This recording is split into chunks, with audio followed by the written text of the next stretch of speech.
Please subscribe to this channel so that we are more enthusiastic in providing the best video for you.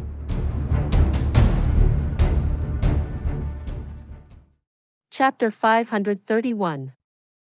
Others will get because they want. But you want too. No. Things happened as they had expected. Jun Moxie sneered. Then he hung his eyes low and began to speak. Is young Lord Huyen trying to interrogate me with his words? Ha. You said that an individual from Jun family has no significance in the eyes of you highly ranked people. But what have you come here for if that's the case? So what if we want to interrogate you? We are only concerned about the future of the common people. You've already said things you shouldn't have. Jun Moxie. Think clearly. You don't want to become an eternal sinner. Huyen Xiao looked around.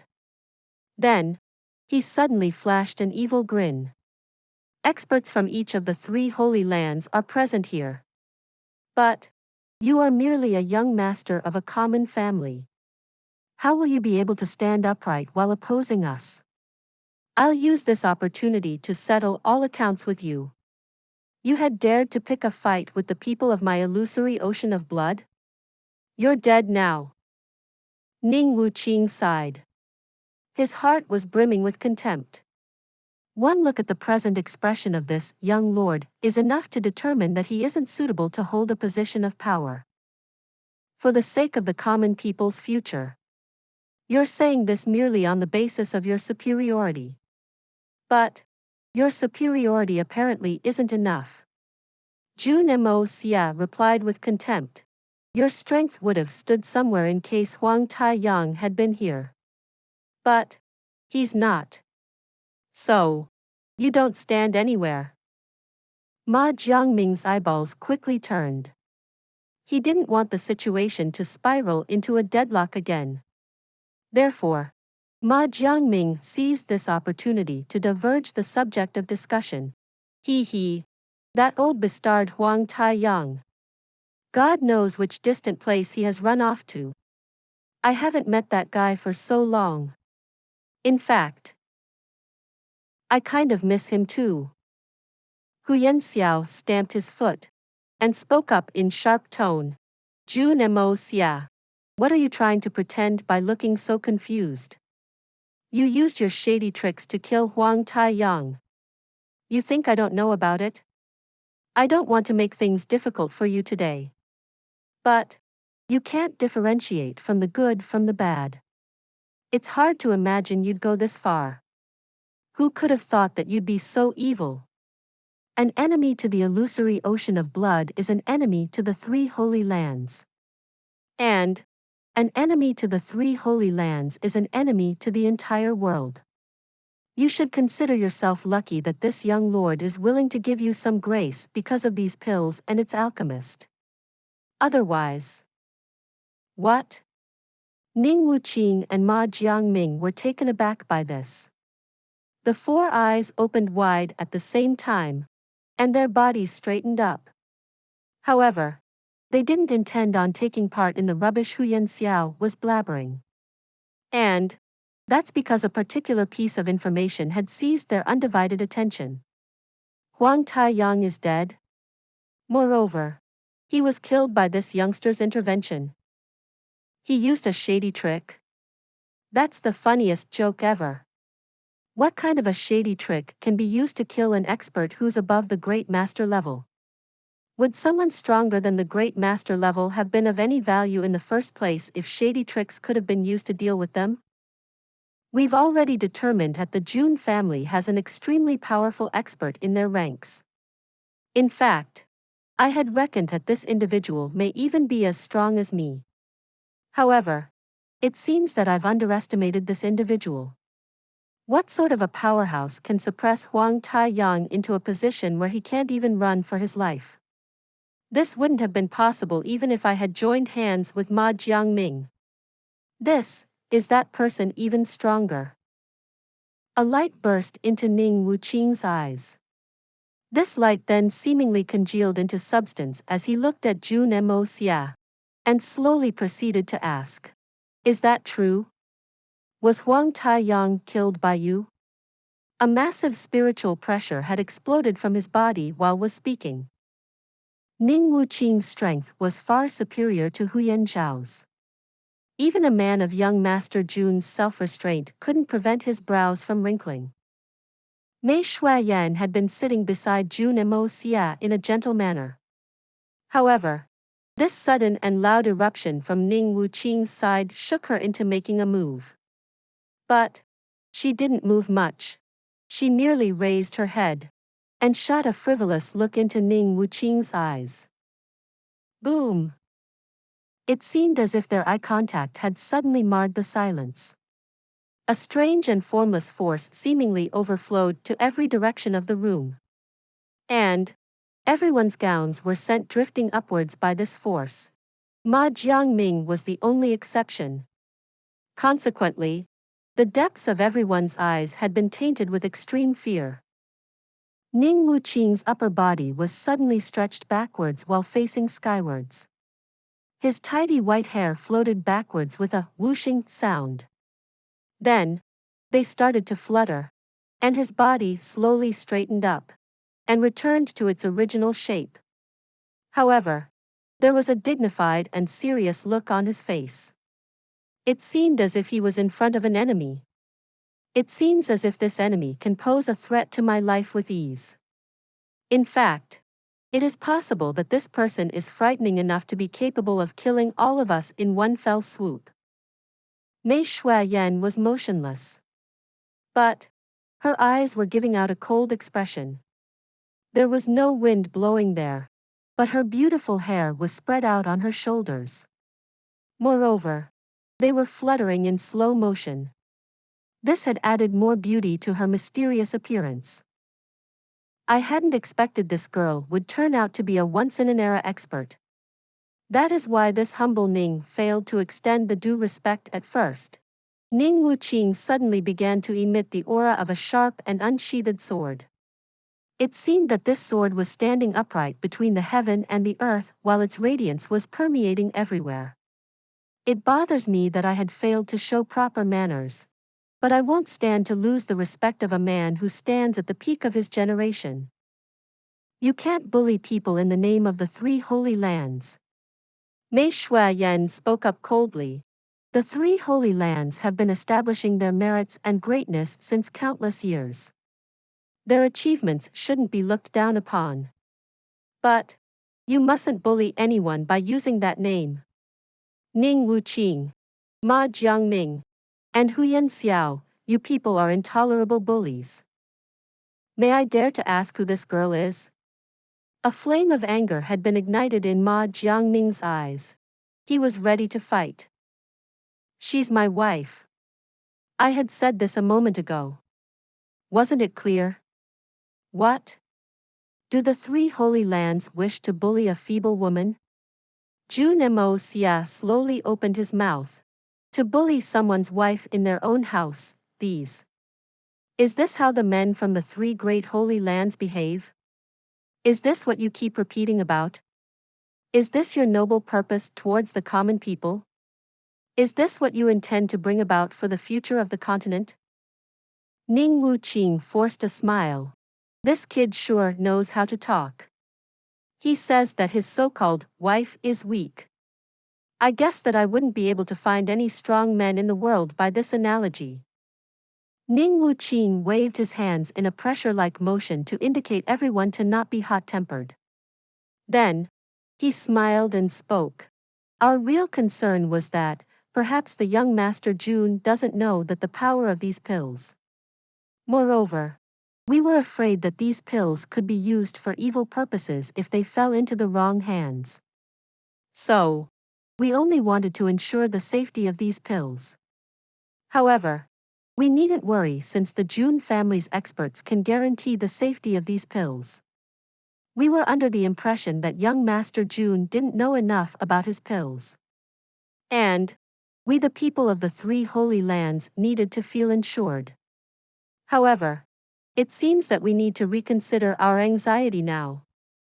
Ning Wuqing's words weren't self-explanatory. but they hadn't been said purposelessly. And Jun Moxie had already gotten a hint about what he had meant. We won't be able to force you at this time. Jun Moxie twitched his mouth and muttered in his heart. You may have thought that you would have come out stronger. But have you gotten the idea yet? I kill you if you dare to mess with us again. However, Ning Wuqing's approach had made his declaration obvious. We would have forced you into submission if you weren't stronger. However, Jun Moxie somewhat appreciated this approach. Who wouldn't wish to snatch such a divine pill? Who wouldn't wish to keep this to themselves? However, it was better to say it out loud than to play a dirty trick. Speaking this out loud might make you look like a bad person. But you would at least be a bad person of strong moral character. Let's get back to the point now. This old man only represents the elusive land of immortals in this discussion. Ning Wuqing looked at Mei Shuiyan and restrained his fear of the consequences. The leader of my holy land had given strict orders to recruit the man who's capable of concocting these pills. I'm supposed to take that individual to the elusive land of immortals. However, this matter isn't worth a discussion at this time. Therefore, I would only be taking these pills to the elusive land of immortals with me. However, I wish to ask for another batch of pills. But I don't know if young Master Jun will agree to it. He would make things somewhat less difficult for this old man if he agrees. The auction's rules stated that one faction could only have one batch of pills. Even the three holy lands weren't an exception to this rule. And Ning Wuqing obviously knew this. But he used his position and self-respect as an old man in order to request for another batch. However, he had given Jun Moxie a lot of face by putting his request in this manner. Jun Moxie remained silent. He was waiting for Mei Shuiyan to respond. After all, he knew that Mei Shuiyan must have heard about what had happened at the Tianfa forest. There existed a rivalry between Mei Shuiyan's older brother Venerable Mei and the elusive land of immortals. In fact, they even hated each other somewhat. Therefore, Jun Moxie considered it important to know Mei Shuiyan's opinion. In fact, he was prepared to reject this appeal if Mei Shuiyan didn't wish to sell another batch of pills to them. It isn't impossible for me to permit it if you want only one more batch, Mei Shuiyan said softly. However, you will need to declare this in public. Moreover, you will only get one more batch. And you will have to pay the highest bid in the auction as the price of this additional batch of pills. We've looked at your reputation and permitted the sale of another batch. And we've already made an exception for you by doing so. Therefore, Mr. Ning can drop the deal if he still has an objection. Jun Moxie had mixed feelings about this. Mei Shuiyan hasn't thought much before deciding on this. But this indicates that she's thinking about the approaching battle for seizing the heavens. And that's still the most important thing to her. Indeed, she's looking at the bigger picture. She's a Xian beast, but her heart is worthy of appreciation. The three holy lands are blabbering about their concerns over the future of the common people, but they are busy fighting against each other in reality. These people should feel ashamed to death in front of her. This condition seems reasonable. It's a deal. Thanks a lot. Ning Wuqing agreed to the condition at once. The business he had arrived for wasn't possible anymore. Therefore, he wanted to strive towards attaining the best advantage. He would go back and report the matter. Then, the Empress would make the final decision. However, the procurement of even one extra batch of pills was a bonus for now. As far as the matter of paying the highest bid price was concerned, he didn't care about it. After all, gold and silver were mere worldly possessions in his eyes. The Great Golden City also wants another batch. Ma Jiangming also opened his mouth. He obviously didn't wish to lag behind Ning Wuqing. Therefore, he also asked for one more. Sure.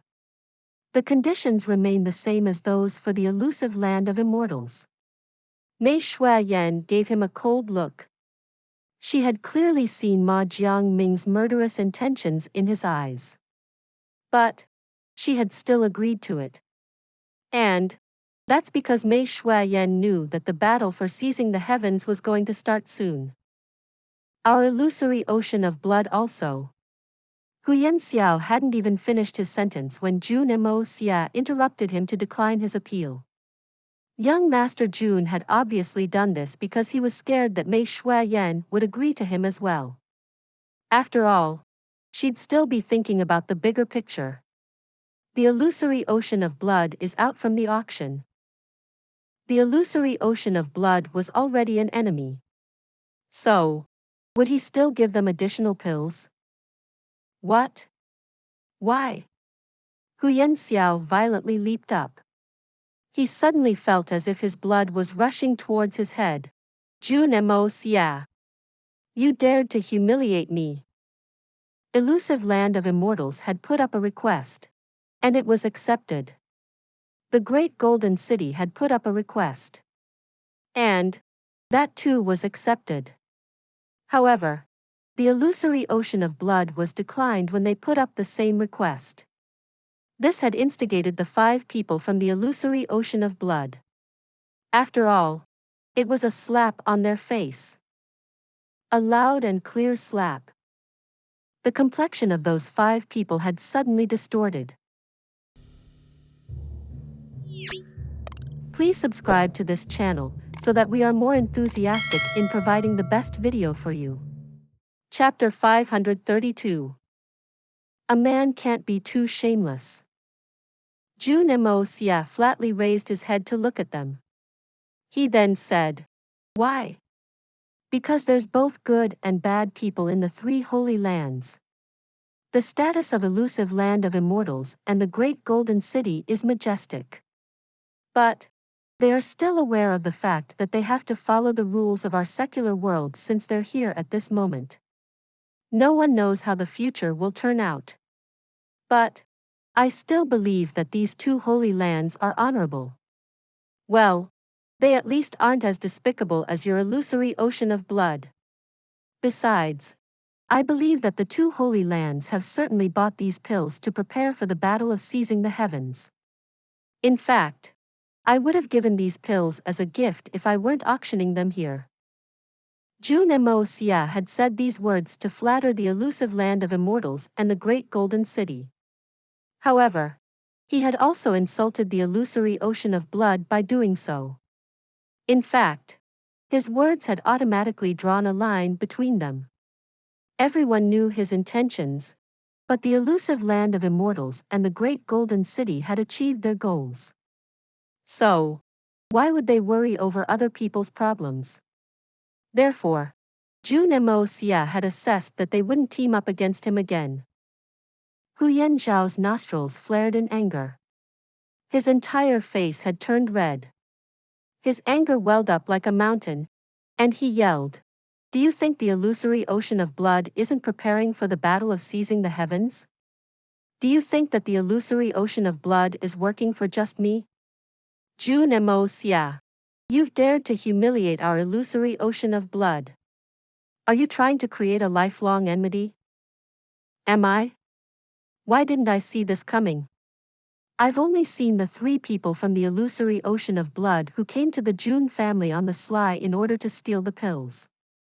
Moreover, they didn't even feel ashamed when we discovered them. Instead, they blatantly blackmailed us. Moreover, they even used their martial strength and threatened to exterminate my Jun family. They even tried forcing us to hand over the pills." Jun Moxie's eyes were emitting electric lights as he coldly looked at Huyen Xiao and said, "The first wave of attack didn't work. So, you even sent an expert who was above the great master level Huang Taiyang. Even he came to our house in order to steal like rats and dogs do. Moreover, he threatened to kill the 9 generations of my family. Such a mean and low-class behavior has never been seen. I'm afraid that my Jun family would have become extinct a long time ago if we didn't have some self-defense strength. Even this auction wouldn't have happened in that case. However, I still greatly admire you, Huyen Xiao.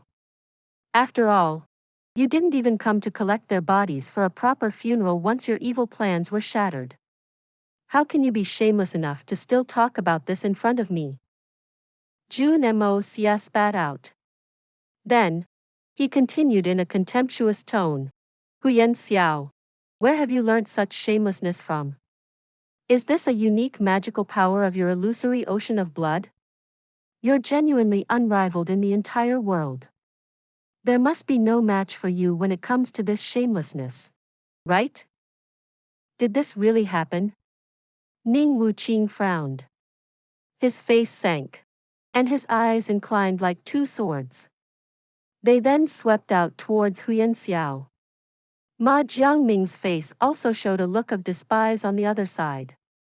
That's right. The Great Golden City also wanted these magical pills. They too wanted the man who had refined them. But they would have never behaved as lowly as the illusory ocean of blood had. This is utter nonsense. Blood rushed to Huyen Zhao's face. He suddenly felt ashamed under the gaze of those 10 experts from the other 2 holy lands. So, he said, Jun Moxie, that's a malicious attack. You know the reason behind this matter. I am talking nonsense. How can I talk nonsense? Huyen Xiao. Did you not send 2 of your great-level experts to gate-crash the Jun family's residence that night? Did they not trespass into the courtyard where the Jun family's women live? Weren't they your subordinates from the illusory ocean of blood? Didn't you order them to do this? You're the young lord of the illusory ocean of blood. So, how can you get away from the responsibility of this act? Jun Moxie interrupted and asked in a cold tone. That's nonsense.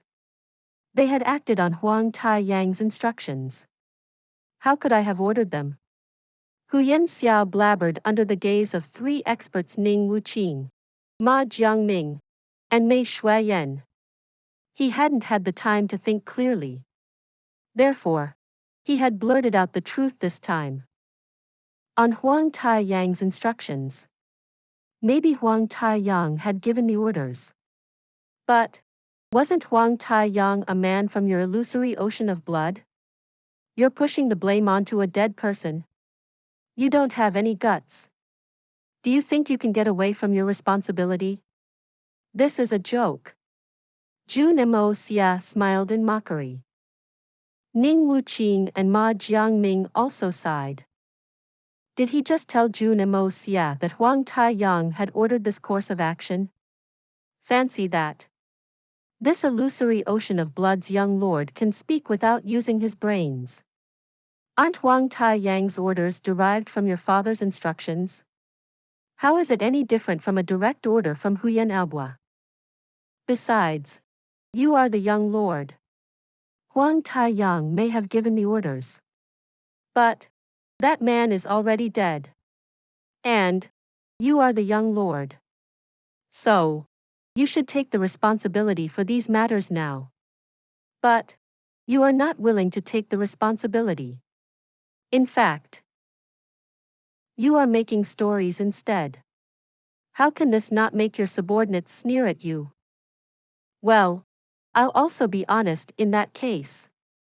Huang Taiyang personally came in the second night.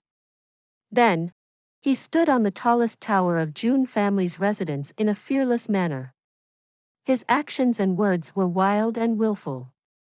His sound was powerful and outstanding. His footsteps could intimidate the entire Tianxiang city. So, it could be said that everybody had noticed his arrival.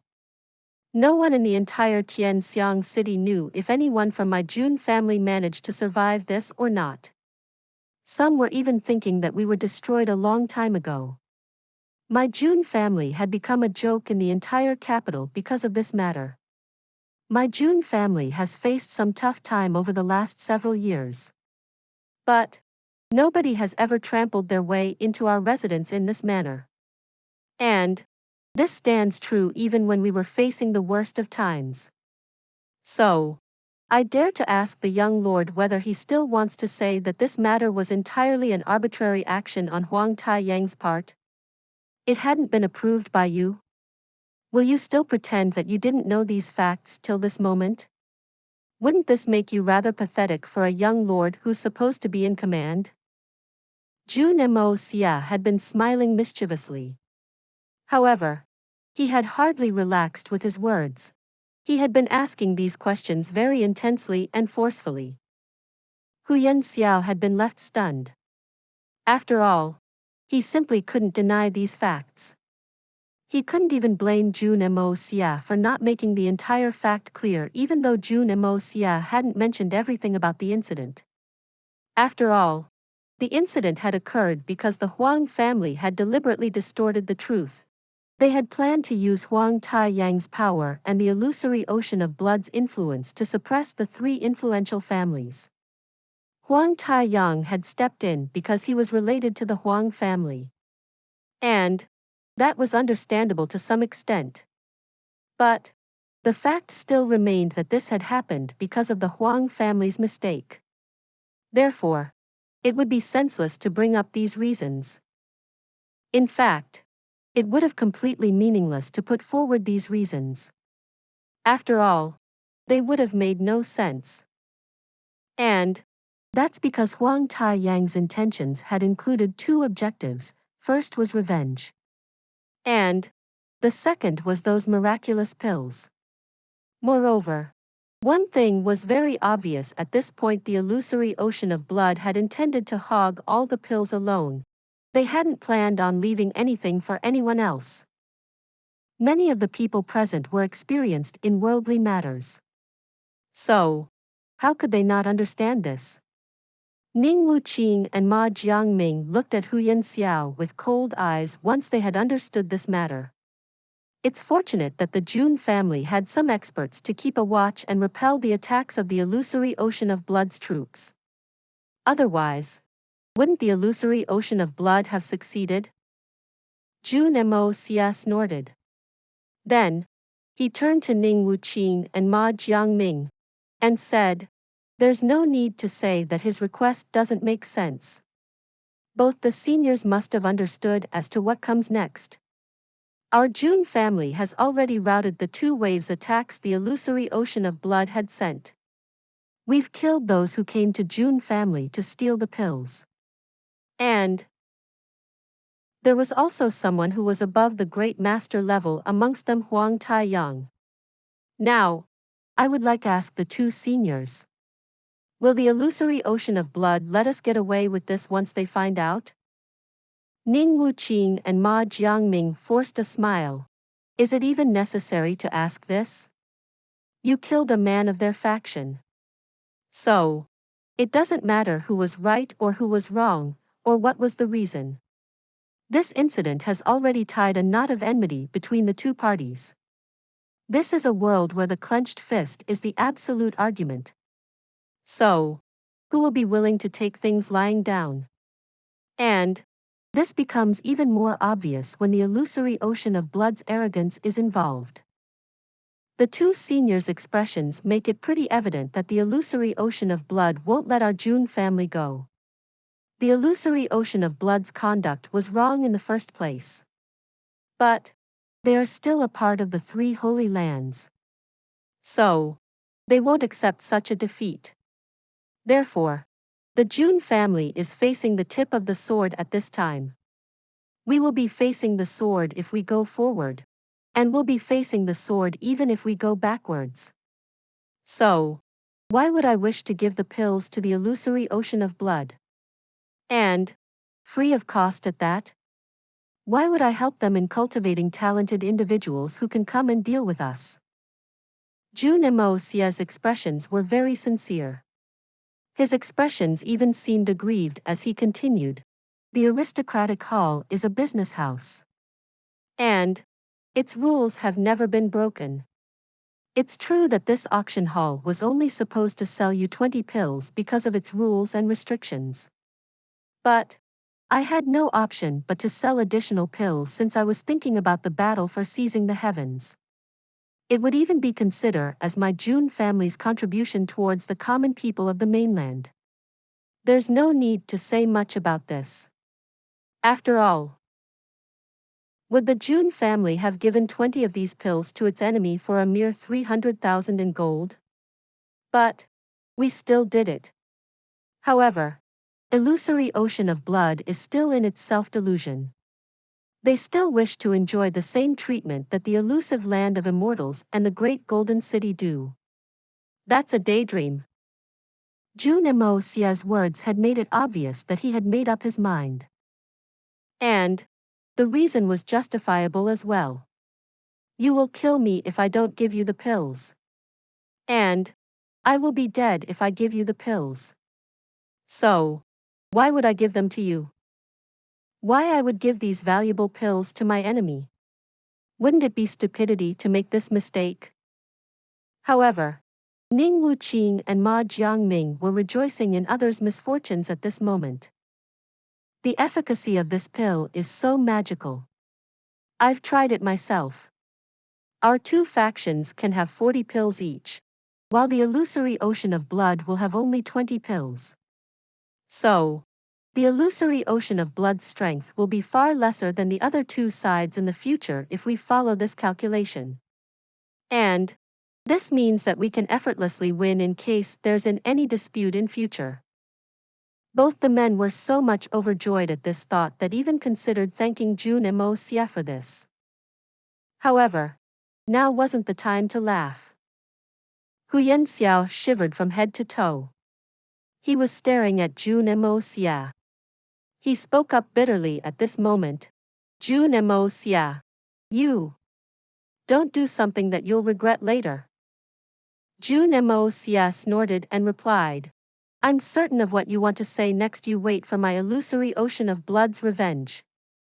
He looked at Huyen Xiao in a sarcastic manner and continued, this young lord. I'm a bit embarrassed to call you this when I look at your age. But I guess I still have to call you young lord. Anyway, can I ask you something? Huang Taiyang died at the hands of my Jun family. But let's that I sell you these magical pills, or even give you a batch of pills for free. Will your illusory ocean of blood let me go in that case? Will you? Huyen Xiao was suddenly rendered speechless. An expert who was above the great master level died for this. So, how can we let you go so easily? Isn't this rubbish? How many people in this world are above the great master level? Nobody will ever be loyal to the power of the illusory ocean of blood if we gave up the revenge for some pills. Jun Moxie snorted. The matter has already reached this far. So, there's no point in discussing this. In fact, I've been waiting for your acts of revenge since the day Huang Taiyang died. But you're asking to consider not doing something I'll regret even at this point? Are you cracking a joke? He burst into a loud laughter at first. Then, he squinted and continued. Was your head kicked by a donkey? Perhaps your head is filled up with some kind of a paste. How can you speak when you're retarded? Is this genetic? Is your dad also retarded? I feel very sorry for you in that case. After all, your entire family will soon become brainless if this trend follows. I am curious about one thing. Are you looking for a wife? Does she have a sound mind? I'm very afraid for your next generation's well-being. After all, the future, young lords may be born without brains. Maybe there will be bacteria in their brains. Wouldn't that bring about a huge disaster? Ah! Please subscribe to this channel so that we are more enthusiastic in providing the best video for you. Chapter 533. Suspicions. Hu Yanzhao's complexion turned from green to red. Then, it went from red to white. His face then turned an eerie shade of white, and an intense desire to kill spread out on it. He howled in anger, and single-handedly charged towards Jun Moxie in order to grab him. His fair and sleek palms turned into blood-red color when he was midway. And they also began to emit a black aura along with a fishy smell. Blood ocean's withered bone palm. Ning Wuqing's gaze flashed to the side as he stated in a deep voice. He had clearly said this to warn Jun Moxie to defend himself. Jun Moxie snorted. He had readied himself to face this attack. The art of unlocking the heavens' fortune was a remarkable technique. And it was capable of routing any evil technique. In fact, it would be more effective against a more powerful evil technique. Therefore, young Master Jun wasn't bothered even though this young lord's strength was a few levels higher than his own. In fact, Jun Moxie was quite confident. After all, the natural attributes of the two attacks were bound to entangle in an attempt to control each other once they'd collide. Consequently, the power of Hu Yanzhao's attack would deflect in the reverse direction. Therefore, it would be a trivial matter in case Hu Yanzhao was defeated on the spot. Moreover, it could be reckoned that this guy's heart would be injected with the poison of his own technique in case he was careless and didn't use his full strength to resist this rebound. In fact, it was possible that he might even die there and then. Suddenly, a bang sound came. Then, Hu Yanzhao's body was shot upwards with a whoosh. He broke through the ceiling and flew upwards. However, his blood spilled down from the air like raindrops. The four masters from the illusory ocean of blood were extremely shocked at first. Then, they rushed after their young lord since they were afraid that he might have sustained serious injuries. Mei Shuayan stood motionless and at ease in front of Jun Moxie. She faintly said, "Hu Yanzhao, even arrogant people should know their limits. You should have come with your father Hu Yanzhao if you wanted to act this atrociously. You are too weak to behave like this." Her voice wasn't very loud, but it still traveled far into the distance. It turned out that Mei Shuayan had suddenly charged in to grab Hu Yanzhao when he had pounced. She had then thrown him away. However, her movements had been so quick that no one present on the scene had seen her actions clearly. Ning Wuqing and Ma Jiangming had been far better off than the others. But even they had only seen a white shadow flash in front of them. Then, Hu Yanzhao had flown out. But surprisingly, they hadn't seen how Mei Shuayan had moved and when her hands had come out to grab him. The two of them looked at each other in shock. This kind of speed had evidently surpassed their knowledge. This was truly astonishing and terrifying. However, they were unaware of the facts. Mei Shuayan's speed had been very fast even a few days ago. In fact, it had been far more than theirs. But it hadn't reached such a shocking level. However, she had then taken the vitality linkage pill, and her speed has increased by 3 times as a result. Therefore, it was only natural that the speed of her sudden movements had shocked these two super experts. A sullen sound came from a distance. This was followed by the sounds of clothes and bodies being slammed and shattered. However, these sounds gradually faded away. It was obvious that the people from the illusory ocean of blood had decided to leave. In fact, anyone in their position wouldn't have had the face to return. It could be reckoned that the water from the entire mainland would be insufficient to wash away this shame from their faces. "Young lady, may I dare to ask your surname?"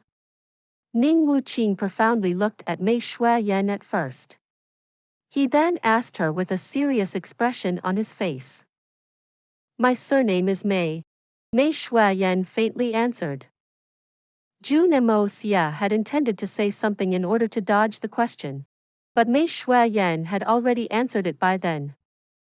Ma Jiangming and Ning Wuqing's eyes exposed a strange light at the same time.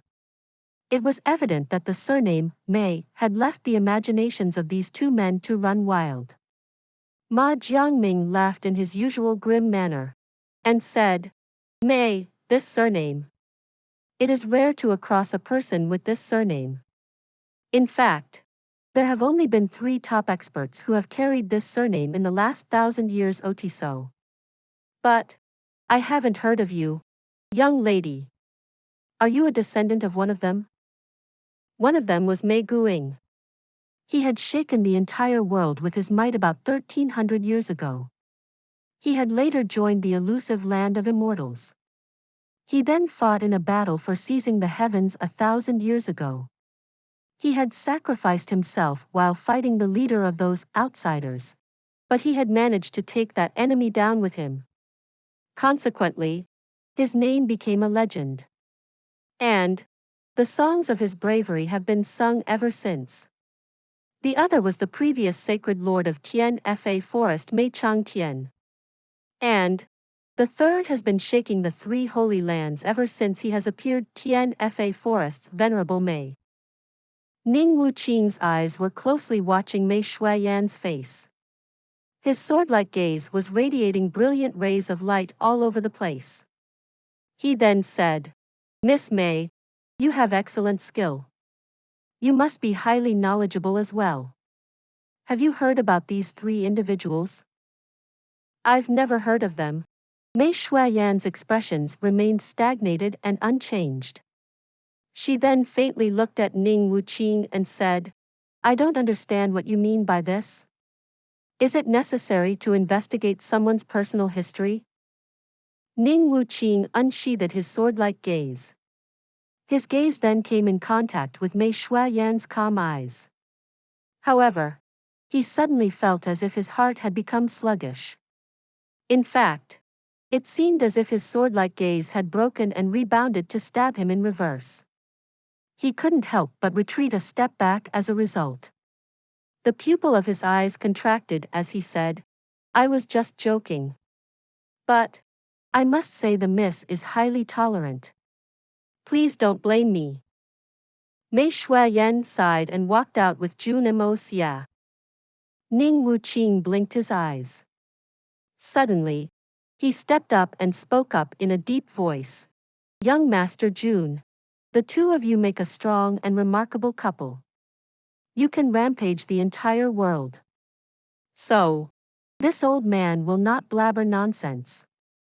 But there's one thing I feel that this virtuous couple needs to pay attention to. Jun Moxie stopped walking and said, Please enlighten us, Senior. I believe that you both can go anywhere in this world since you possess such Xian strength. But you need to be careful in case you meet a certain individual. The 3 long strands of Ning Wuqing's beard suddenly started to float even though there was no wind. May I ask who that individual is? I genuinely don't know if there's such a power in this world. Jun Moxie smiled faintly. However, he seemed full of confidence. This person is Tian Fa Forest's Venerable Mei. Ning Wuqing's eyes lit up as he looked at the backs of those 2. He then continued, Venerable Mei is the lord of the Tian Fa Forest. He doesn't belong to our human race. And he thinks very differently as well. His heart is very malicious. In fact, he's heartless. It can be said that he hadn't shirked from any crime in the past. He was exceptionally powerful, and nobody could control him. However, Old Xiao had once collaborated with 9 masters to stop him. Unfortunately, Venerable Mei had still managed to escape. Moreover, no one was able to find his traces later. We had only derived one pleasant outcome from that battle. Old Xiao had managed to stab Venerable Mei with his sword. But Old Xiao had paid a heavy price for this. He had gotten himself kicked in the chest, and he suffered a serious injury. It took him 30 years to recover from that injury. No one heard of Venerable Mei for many years after that. In fact, there had been no traces of him. But then, I heard the news that he had showed up in Tianfa Forest some time ago. However, he still didn't hesitate in stirring up havoc. In fact, he has become more bullish now. I've heard that young Master Jun also had met him once. You need to be very careful. It must be borne in mind that world peace will be affected very badly in case these divine pills fall into the hands of a frantic like Venerable Mei. In fact, the disaster wrought might not be less than that of the outsiders. Jun Moxie shivered from head to toe. It seemed as if his heart had been gripped by a lingering fear. He then said, "Such a power exists in the world. I will be more careful. I won't let bad people succeed. Thanks a lot for the enlightenment, Senior Ning." The two of them stopped talking. Then, Jun Moxie slowly walked out. Ning Wuqing and Ma Jiangming fixed their eyes on the backs of these two individuals, and didn't speak up again. The two of them turned a corner, and their figures had disappeared from the line of sight. Then, Ma Jiangming's lips moved in a manner that his voice only transmitted to Ning Wuqing's ears. "Hey, old demon Qing, what do you think of this?" Ning Wuqing shook his head since he was at a complete loss. However, his lean face filled with suspicion as he replied, "It's not certain. I'm not sure." Ma Jiangming uttered an "oh." Then, he said in somewhat profound manner, "What a pity. Yun Bichen could have perhaps been more certain if he had been here with us." Ning Wuqing slowly shook his head. He then strolled a few steps and said, "There have been many suspicious matters ever since that battle in the Tianfa Forest. The Xian beasts of Tianfa Forest seem to have a vague standpoint. They didn't attack any of the Jun family subordinates. And this can be considered a very suspicious thing. Moreover, there's a mysterious expert in the Jun family. And this Miss Mei's Xian strength is clearly above ours. But I've never heard of her. Moreover, there was some news some time ago. The Bear King and Tiger King had come to deliver the herbs to Tianxiang City. Old Ma, what do you think of this?" That man in black robes had appeared in Tianfa when Venerable Mei was present at the scene. So, they're obviously not the same person. Ma Jiangming's gloomy face was exposing an expression of uncertainty. It was evident that he was somewhat suspicious. But who apart from the Beast King of the Tianfa Forest can order so many Xian beasts? Your city's lord and our empress possess amazing strength. But when it comes to commanding the Xian beasts, can they do that? Ning Wuqing had stretched his voice while saying this. He then muttered to himself, "There's some connection even if they aren't the same person." What do you think? Ma Jiangming looked at Ning Wuqing with some vigilance in his expression. The three holy lands have been the leaders of the mainland for thousands of years. Brother Ma, what do you think about the current strength of our three holy lands? Ning Wuqing smiled. Ma Jiangming snorted and replied, "Others don't dare to admit this. But the current strength of my great golden city is far more than it used to be in the ancestral times." Then, what are our odds of winning the battle for seizing the heavens according to you? Ning Wuqing squinted, and his eyes emitted sharp and cold rays of light. It will be a great victory this time. This is already determined. The three holy lands will certainly win if each of them has progressed at the same rate. Moreover, the victory will be an easy one. Ma Jiangming said darkly. However, his eyes flashed with extreme arrogance as he added, I don't intend to look down on those grotesque outsiders. But their appearance is peculiar. Brother Ning, they might be very strong. But how powerful can they be? That's right. We've been accumulating our strength for 500 years. So, how could it be trivial? Ning Wuqing's expressions were also gloomy as he said, do we still need to ask the Tianfa forest to fight in that case? Ma Jiangming seemed to be taken aback by this. Brother Ning? You mean to say the Tianfa's beasts can transform into human form. But can they change their true nature? We already have the great men needed to resist the invasion of those outsiders. So, do we still need to rely on a group of beasts? Ning Wuqing snorted. Then, he suddenly added in a bitter and hateful tone, every battle in the last 10,000 years has seen the Tianfa forest's participation. But nobody has ever thought that drawing support from these beasts is a huge disgrace on mankind. Can't we win this battle if we don't rely on these beasts? However, the lord of our city still holds Tianfa's Xian beasts in high regard. Ma Jiangjing muttered to himself for a while before he was able to speak up in a serious tone. But our empress has already decided on a large-scale program to get rid of the Tianfa forest.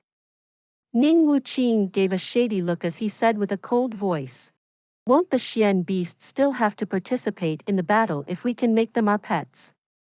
Moreover, isn't this situation bound to increase our strength and provide assistance? Ma Jiangming was completely shocked by this. Therefore, he asked, Brother Ning, is this what your noble empress intends? That's right. Ning Wuqing nodded. Then, he asked in a deep voice, Old Ma, you have met Yunbi Chen. He's the first ranked amongst the 8 great masters of the human world. He's the strongest here. But how strong do you reckon him to be? His strength. I believe that his strength isn't lesser than ours by any means. Ma Jiangming wasn't sure at first. Therefore, he had used, I believe. But he immediately felt that his assessment was inaccurate. Therefore, he corrected it in a positive tone. However, he's very aloof. He's fond of traveling around. And he's least interested in worldly disputes. But his strength has reached a level where it will be considered extraordinary in the Holy Lands as well. And he could even beat the 2 of us if we are to bring his beast pet into the equation. Ning Wuqing smiled in a cold and cheerless manner. But what if we also have a beast pet?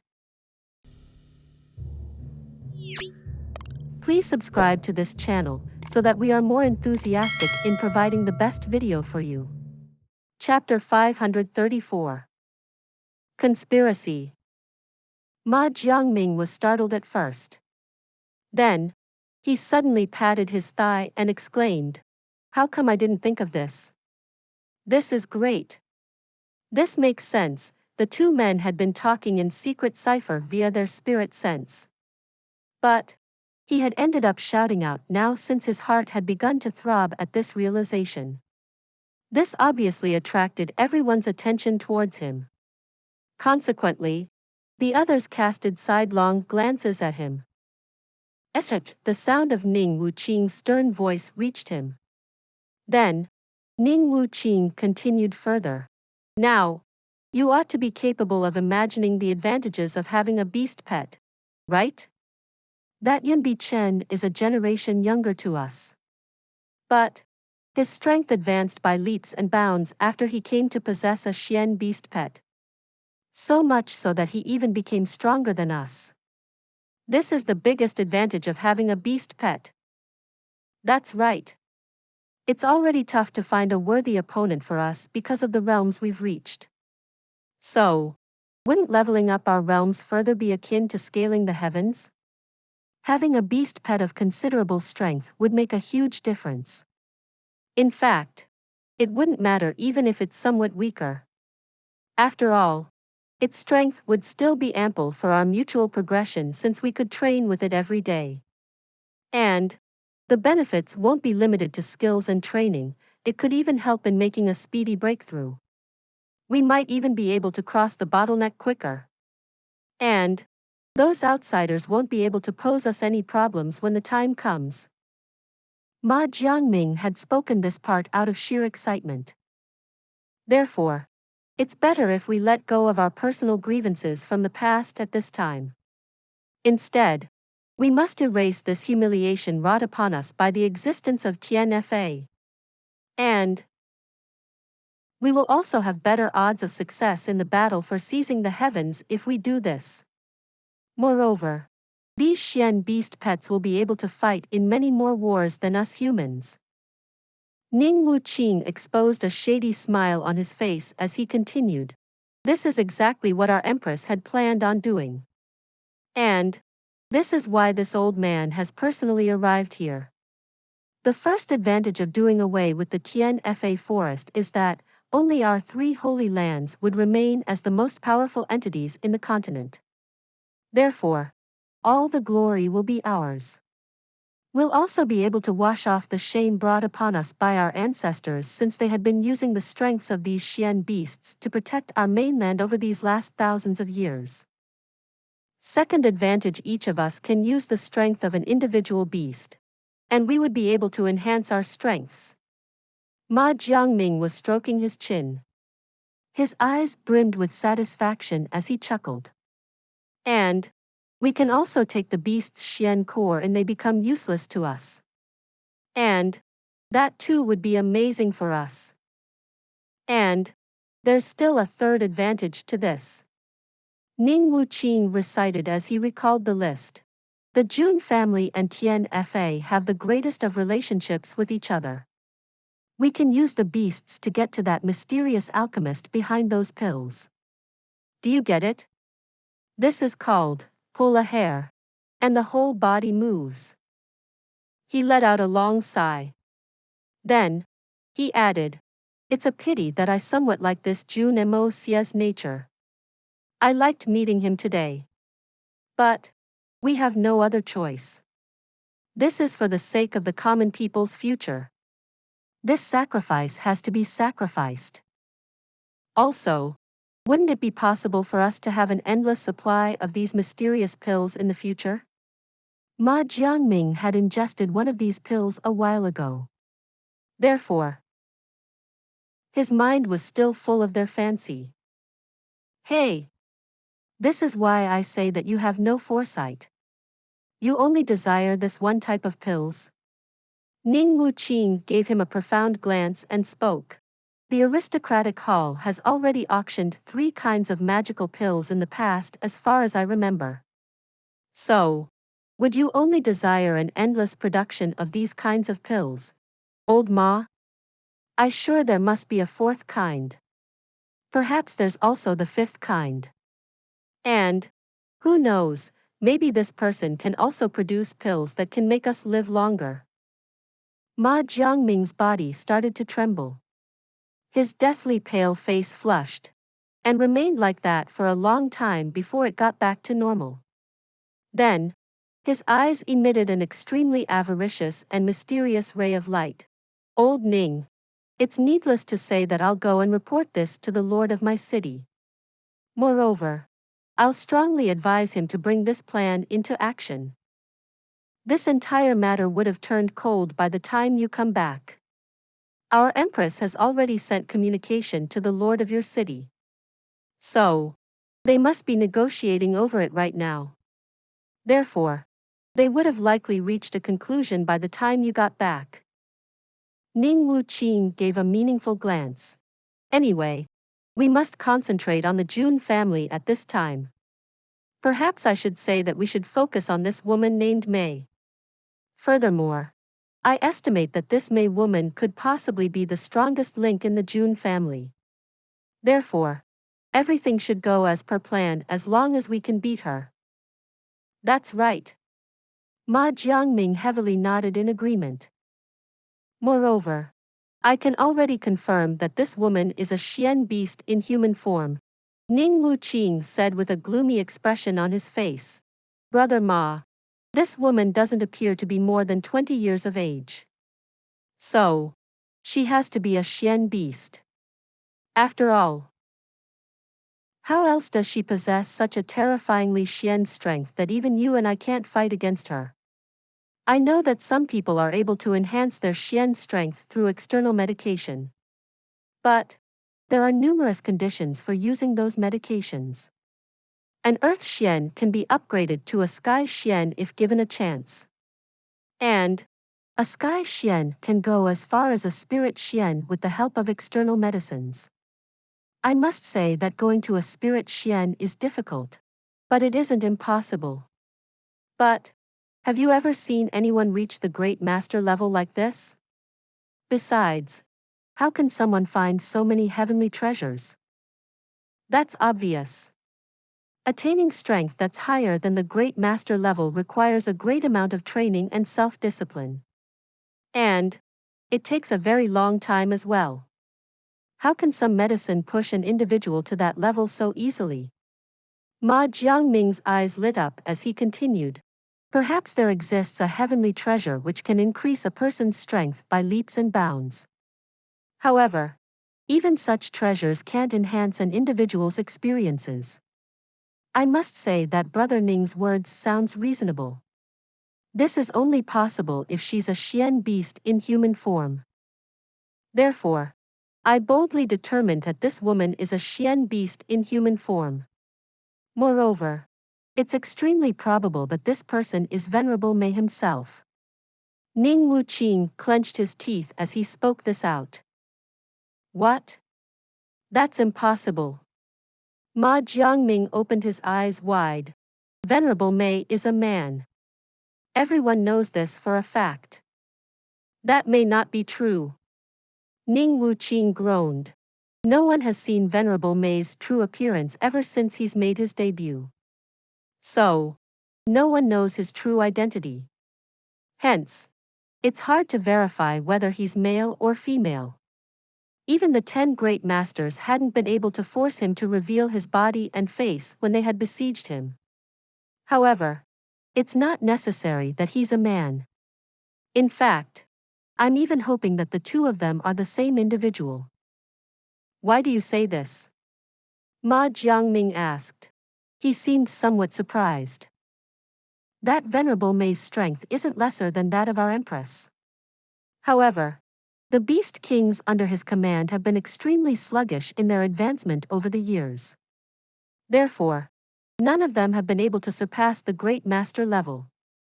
But this Mei girl's strength is a profound mystery. She's definitely stronger than you and me. Therefore, we will have to reevaluate Tian Fa's strength in case she's not Venerable Mei. And I'm afraid that this will even bring a change to our previous plans. Ma Jiangming contemplated in silence. Moreover, this is a good time to act. We were able to inflict serious injuries to Venerable Mei even though we couldn't stop him from escaping the last time around. So, there's a chance that he still hasn't made a full recovery.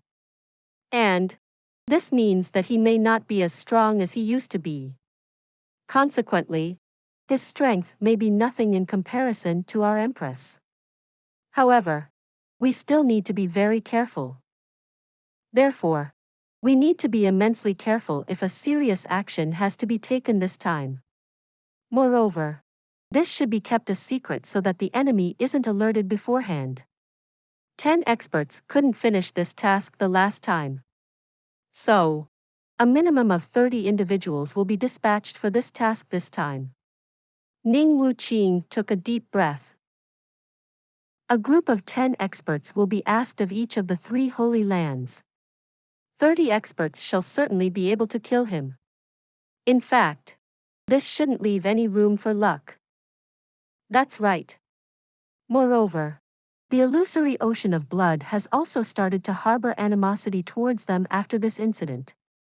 Therefore, the illusory ocean of blood is likely to participate actively if any action is taken. Ma Jiangming flashed a cold smile. Old Ning, we've been fighting for a long time. I had never imagined that we would come together to cooperate with each other in good faith. It still won't be too late to sort out our mutual grievances even after this matter has been taken care of. Ning Wuqing gave him a cold shoulder and began to speak. We will have to gear up for the battle for seizing the heavens after this matter is over. How about, whosoever among us is able to destroy a higher number of those outsiders would be considered the winner?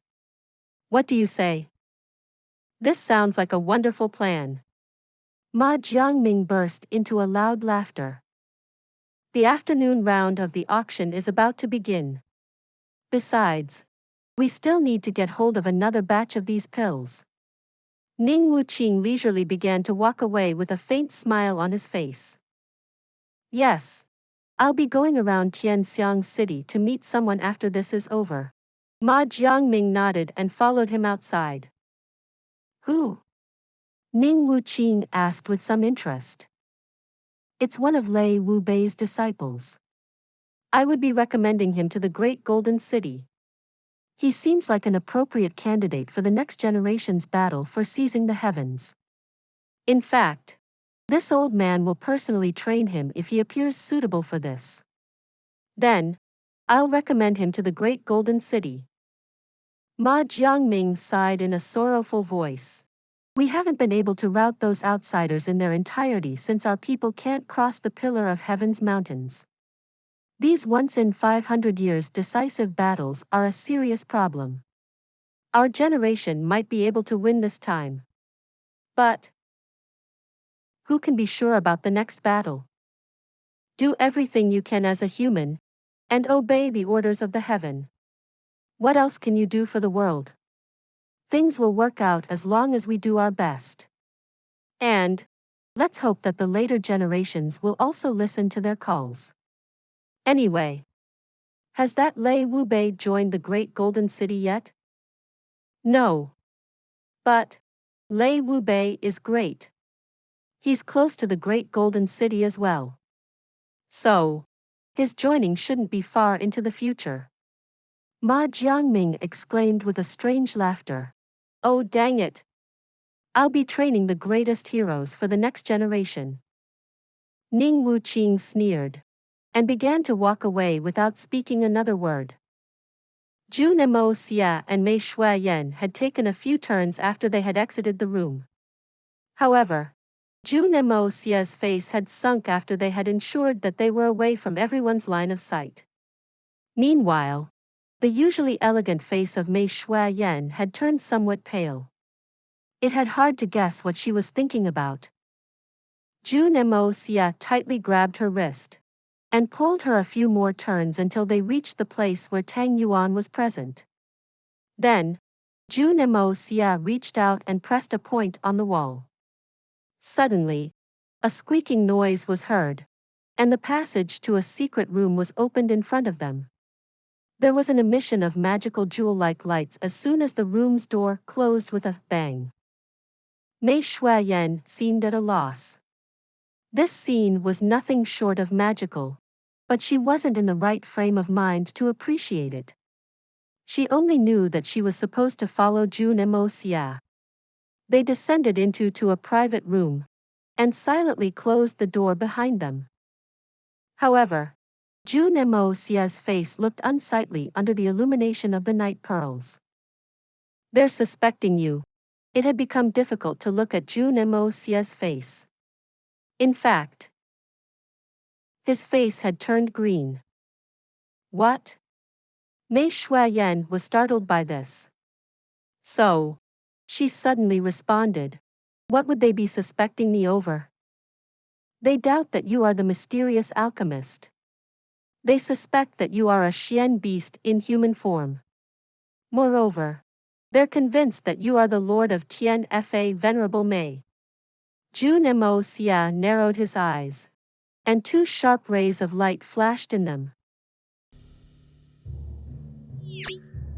Please subscribe to this channel so that we are more enthusiastic in providing the best video for you. Chapter 535.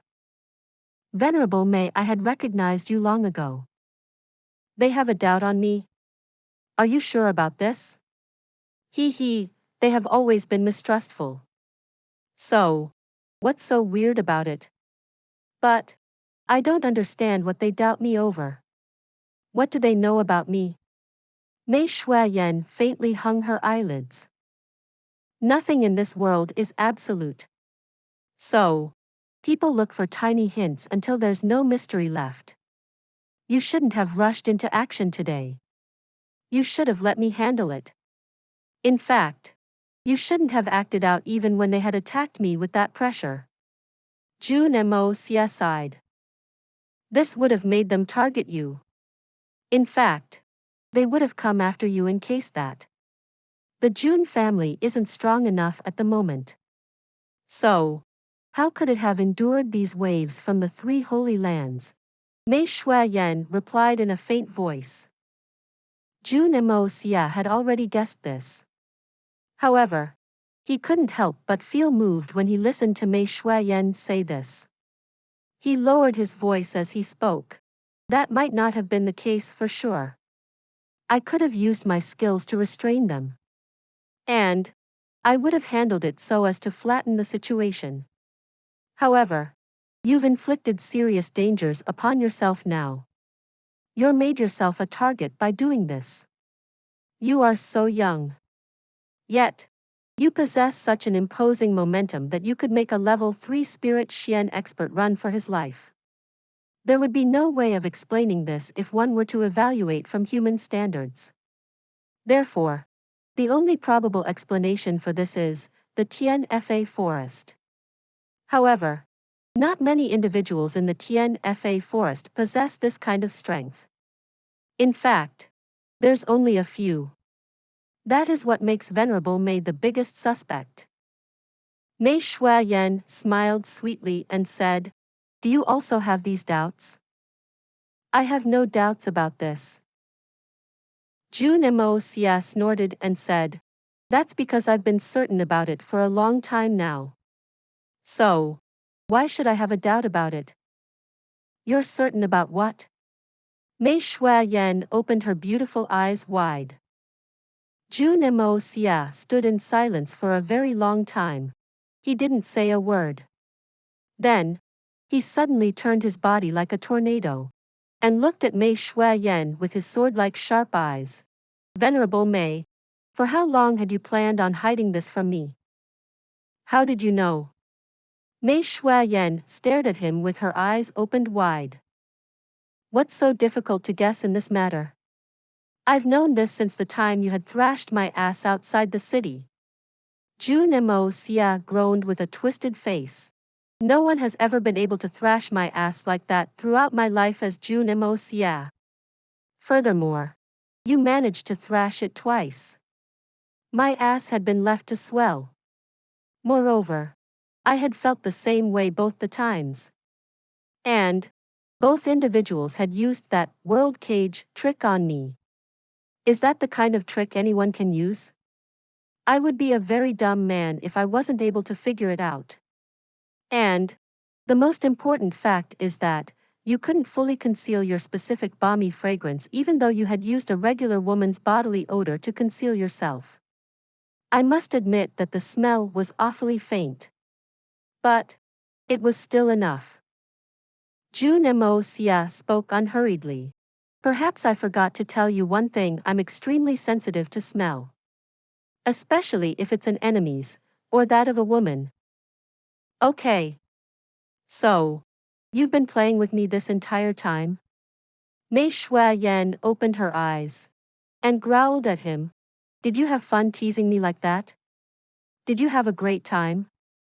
You believe that I've been messing around with you? Jun Moxie snorted.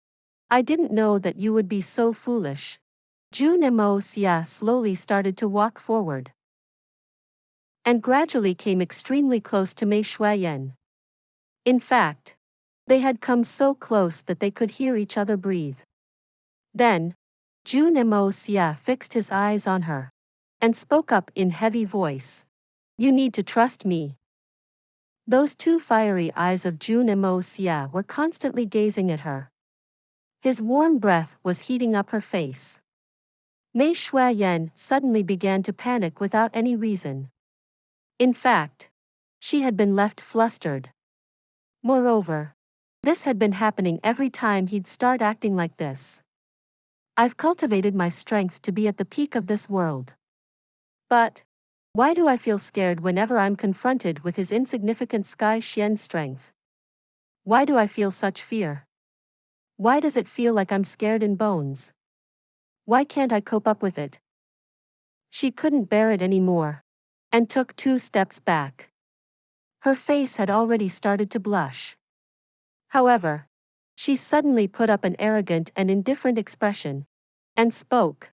I trust you. But what are you trying to do by looking at me like that?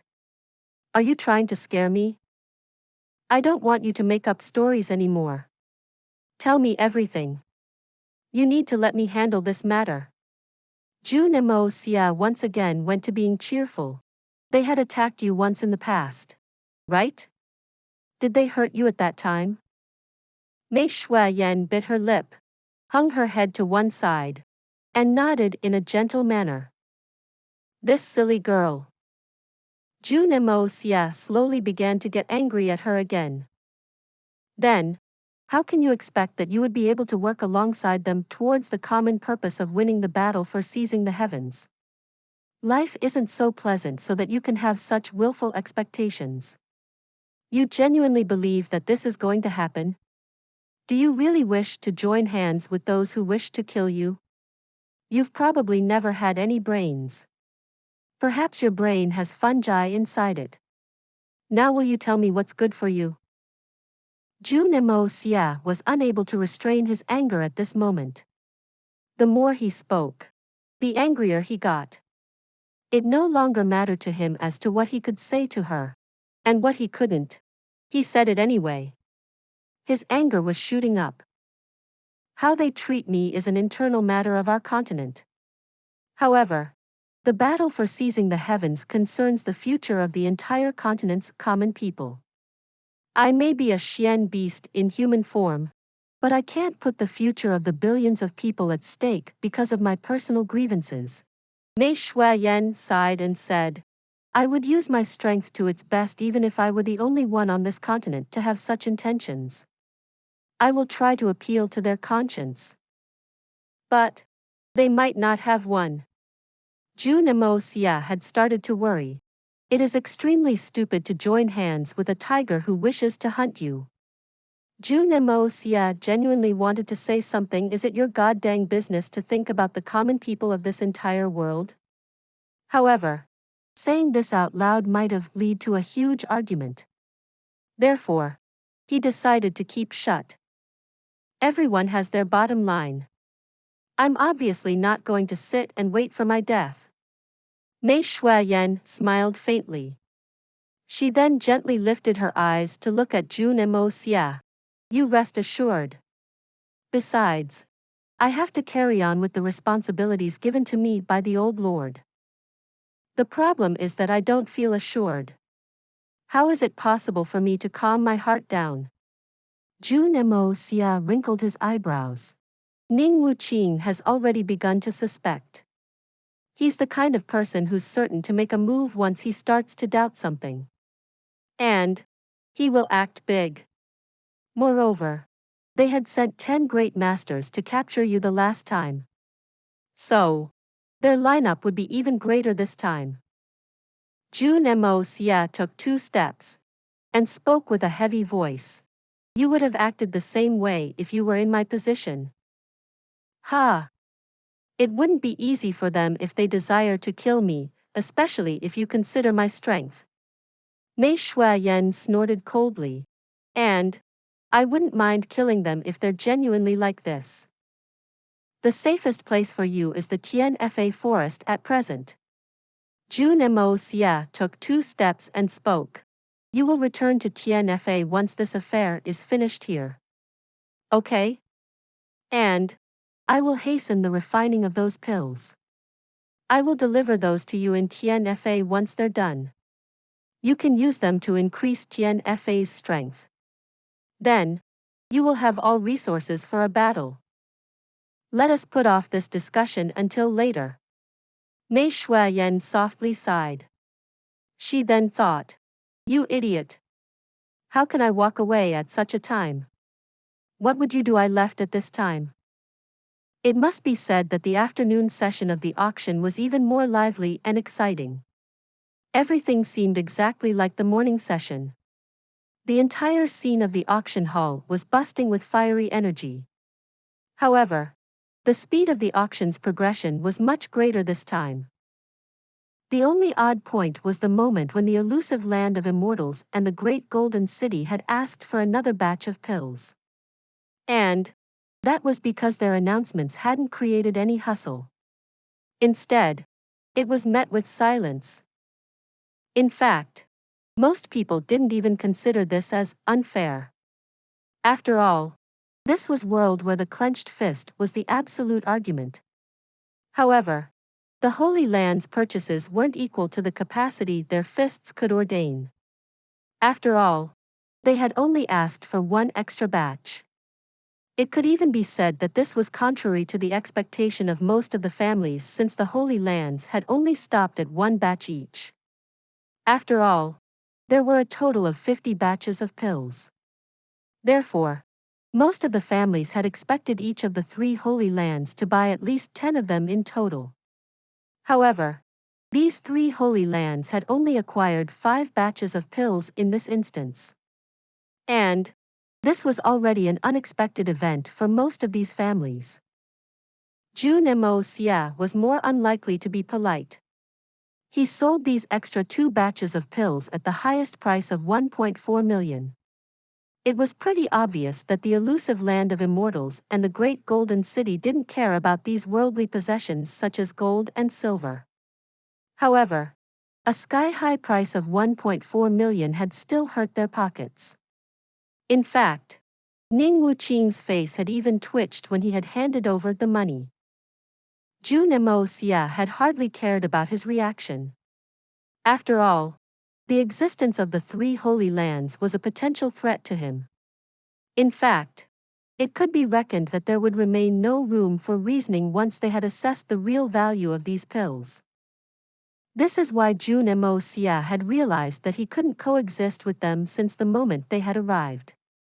And that's because he would never sacrifice his freedom in order to be their alchemist. However, the 3 Holy Lands were very ambitious when it came to knowing the identity of the man behind these mysterious pills. After all, they had never made an appearance in this world in the past. Therefore, their presence at this auction was a proof of their determination. Jun Moxie didn't consider it important to think about their approach. However, it was still gnawing at his mind on an end. Do these 3 Holy Lands even deserve a glance from me? Are they worthy of my attention? I've been hero of this world since the day I've arrived here. And I genuinely deserve to be the hero here. Therefore, Jun Moxie curled his lips and continued to manipulate the atmosphere of the room. The color of the night was gradually getting darker. However, all 50 batches were fortunately sold by the end of the day. The massive quantity of gold earned by the end of the auction had made young Master Jun's blood turn cold. 68 million in gold. That is 3,400 tons. In gold. Oh! It feels like I've fallen from the heavens. A hand was seen raising the gavel, and then dropping it down slowly. Jun Moxie was trying to look calm on the outside. But he was inwardly unable to restrain the excitement once he had calculated the final amount. In fact, his body had even shaken, he had almost lost consciousness. This much money would be sufficient for my children and grandchildren. They wouldn't be able to exhaust it even if they strived to. All of them could have 3 palaces, 6 courtyards, and 72 concubines each. And they would still have more gold to spend. Could even the mythical mountain of gold compare to this? Please subscribe to this channel so that we are more enthusiastic in providing the best video for you. Chapter 536. Fatty sets weight loss record. Jun Moxie arrived at the treasury storehouse. This huge treasury storehouse had been meticulously created by the money-crazed Fatty Tang. It had been built in the aristocratic hall's basement. The space was so huge that it was hard to measure. Anyway, it looked like a pitch-dark playground. Tang Yuan's lifetime goal was to cram it with silver.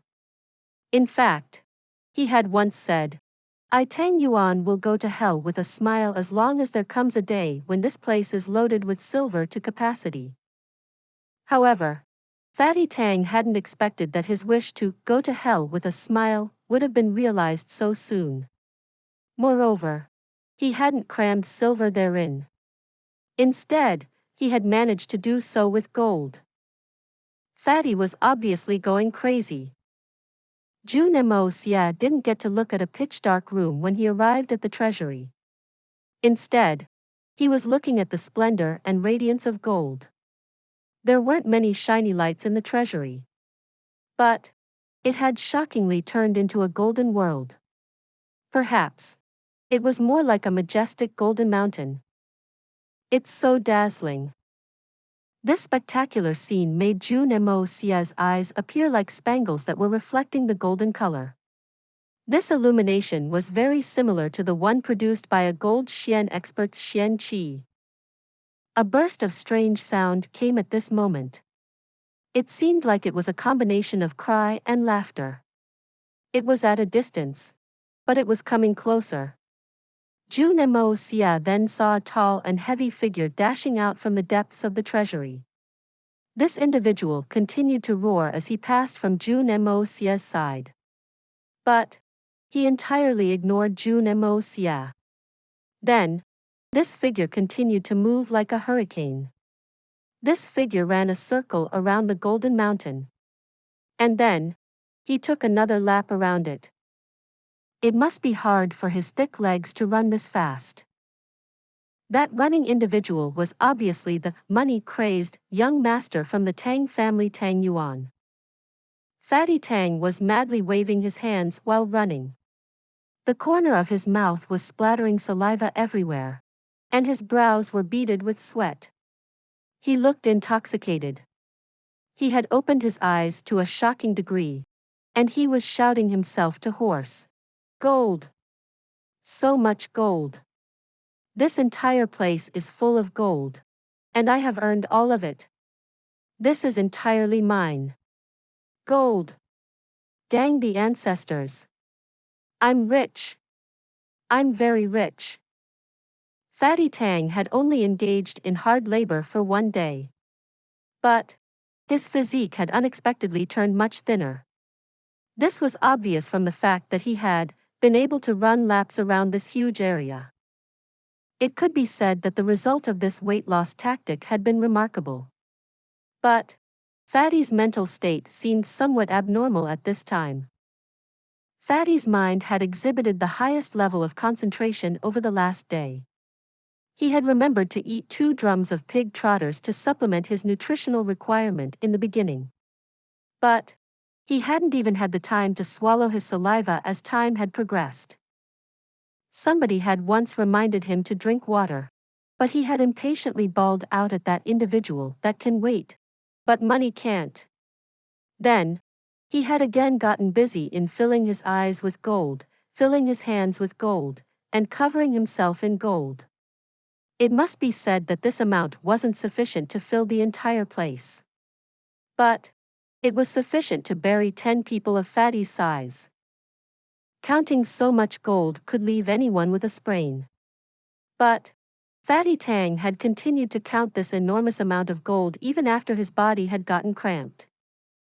Sweat had oozed out of his body and had dripped to the ground like rainfall. An eyewitness that recounted that young Master Tang's robes had been thoroughly drenched in saline and dirt. In short, Tang Yuan had involuntarily fallen into young Master Jun's plan. Consequently, he had merrily overdrafted his body today. It could be estimated that Tang Yuan had lost over 25 kilograms today. And that was a frightening number. Tang Yuan was singing and dancing. And he had been ignoring Jun Moxie while passing from his side like before. Therefore, Jun Moxie finally shouted when Fatty passed him by the next time, "Tang Yuan." However, Tang Yuan straightaway turned a deaf ear since he still wanted to skate around the Golden Mountain. Jun Moxie's eyes swiftly turned, and he grabbed a piece of fat from the back of Tang Yuan's head. He then went ahead and lifted Fatty to his side. It seemed like he was carrying a huge cloth sack. He then dropped the Fatty to the ground. But Jun Moxie's hands had gotten full of, this thing didn't feel like fat this time. Instead, it was sweat. Huge amounts of sweat.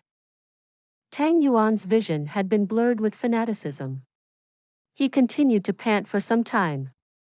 But the upper part of his body was unable to move since Jun Moxie had pinned him down. Fatty's sweat was seemingly melting away in the same manner that a glacier thaws. This amount of sweat had even left Jun Moxie in great shock. "I reckon that I would have gotten dehydrated by now if I was sweating in this way. In fact, it's possible that I could have died by now. But this Tang Yuan has been at it for nearly the entire day, and he's surprisingly still capable of churning out multiple 100-meter sprints. I have no choice but to admire this fatty. He's amazing." Tang Yuan's consciousness gradually returned to him as the sweat dripped out of his body. And his eyes also regained their focal length as time passed. He then shook his head since he felt dazzled and perplexed. After that, he asked, "Third young master, why do you seem to have 3 heads? Is this some martial arts technique of yours? This is awesome." His voice was hoarse, and he couldn't even make out Jun Moxie's appearance. Jun Moxie remained silent. This dizziness has been caused by the excessive perspiration. It seems that he needs to replenish his body's water content. Losing weight is a good thing. But losing this much weight can also cause problems. Suddenly, Tang Yuan jumped up. He then grabbed Jun Moxie's shoulder. It's unknown where this strength came from, but he had even managed to lift young Master Jun in the air to sway him. It appeared as if he was shaking a scarecrow. The fatty even roared madly while doing this. "Wow! Haha, wahaha! Third young master, I love you. I love you more than anyone else in the world. I want to love you. We are rich. La la la la la woohoo ao, dang it. This is my day." Jun Moxie fluttered in the air like a piece of paper. However, he started to feel dizzy when he listened to Fatty's love confession. Fatty's saliva had splattered on his face like rainfall. And this had left him very indignant. Therefore, he roared in anger since he couldn't bear this anymore. "Fatty! You dongade fat rabbit! Put me down right now." Young Master Jun hadn't used force to free himself because Tang Yuan's body had evidently been overdrafted to a very dangerous degree. However, the fatty's spirit was still extremely stimulated. Therefore, there was a possibility that Jun Moxie could have ended up taking down Fatty Tang's arms with him if he had used strength. Bang! Jun Moxie fell to the ground. Fatty Tang had no option but to stop his madness. However, his physical strength had drained out by now.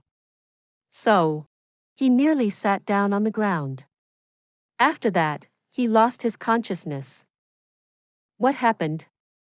What happened? What's going on? Sun Xiao Mei dashed in helter-skelter. What happened?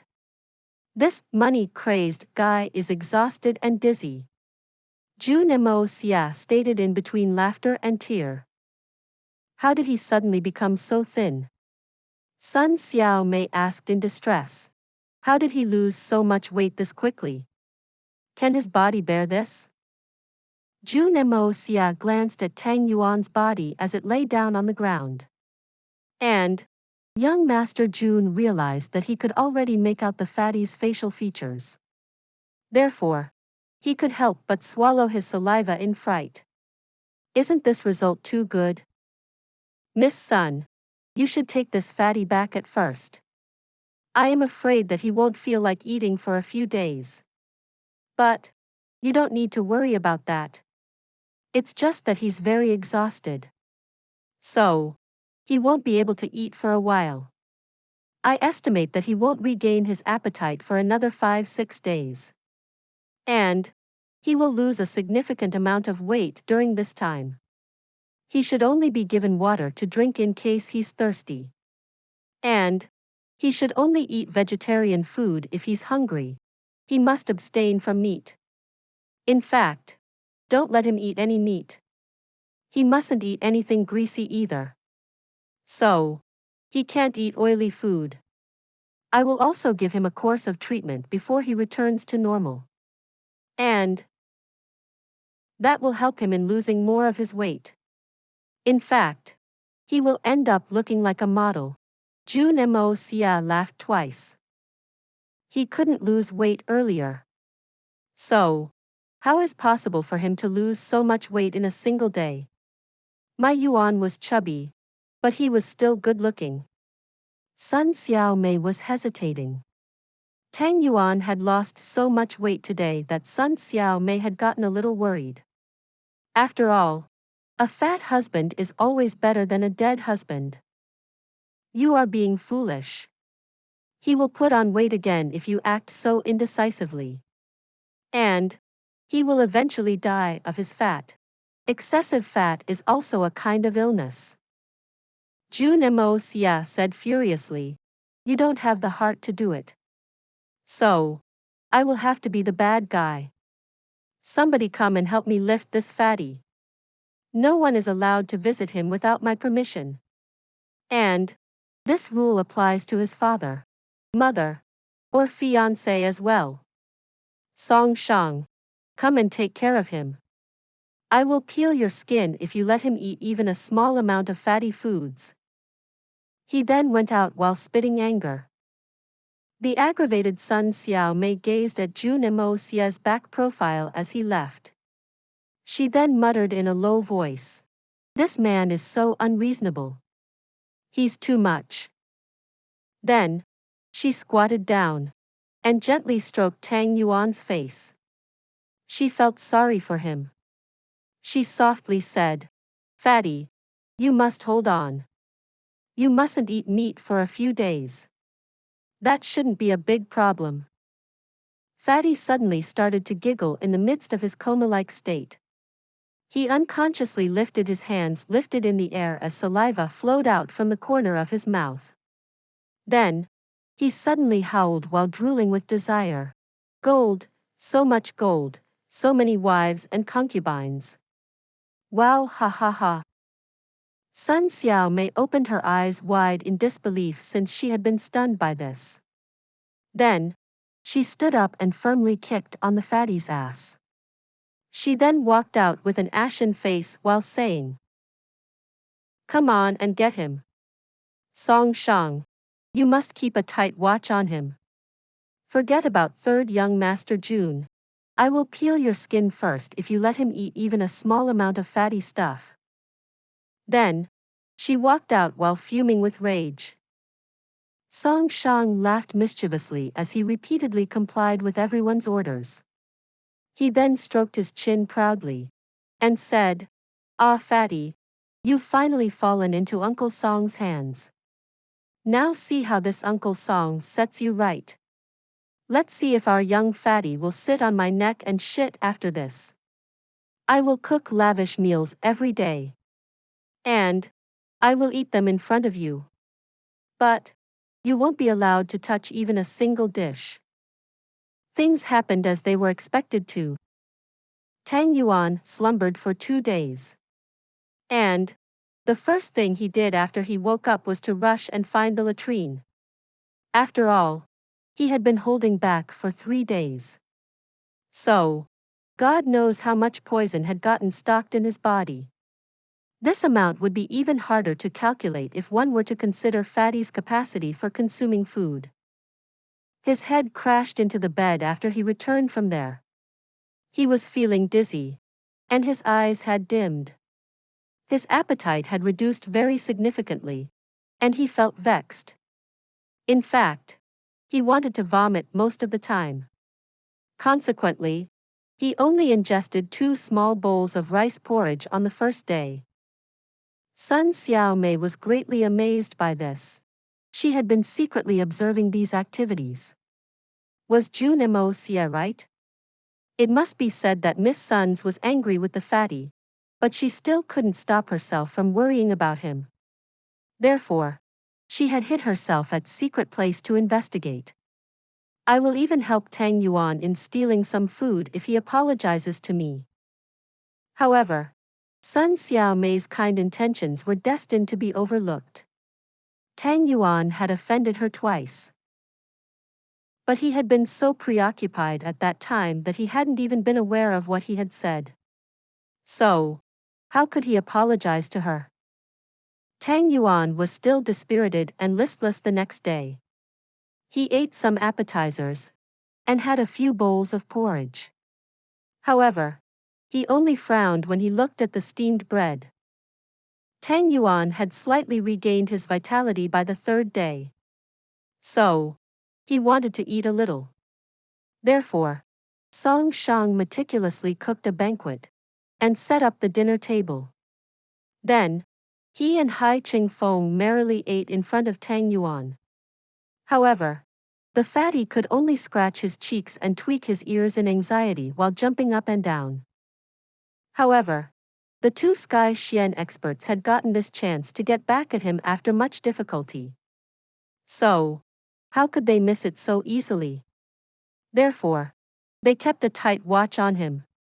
Fatty Tang jumped up and down in helplessness for half a day. Then, he eventually couldn't take it anymore. So, he went on a day-long hunger strike in a fit of pique. Please subscribe to this channel so that we are more enthusiastic in providing the best video for you.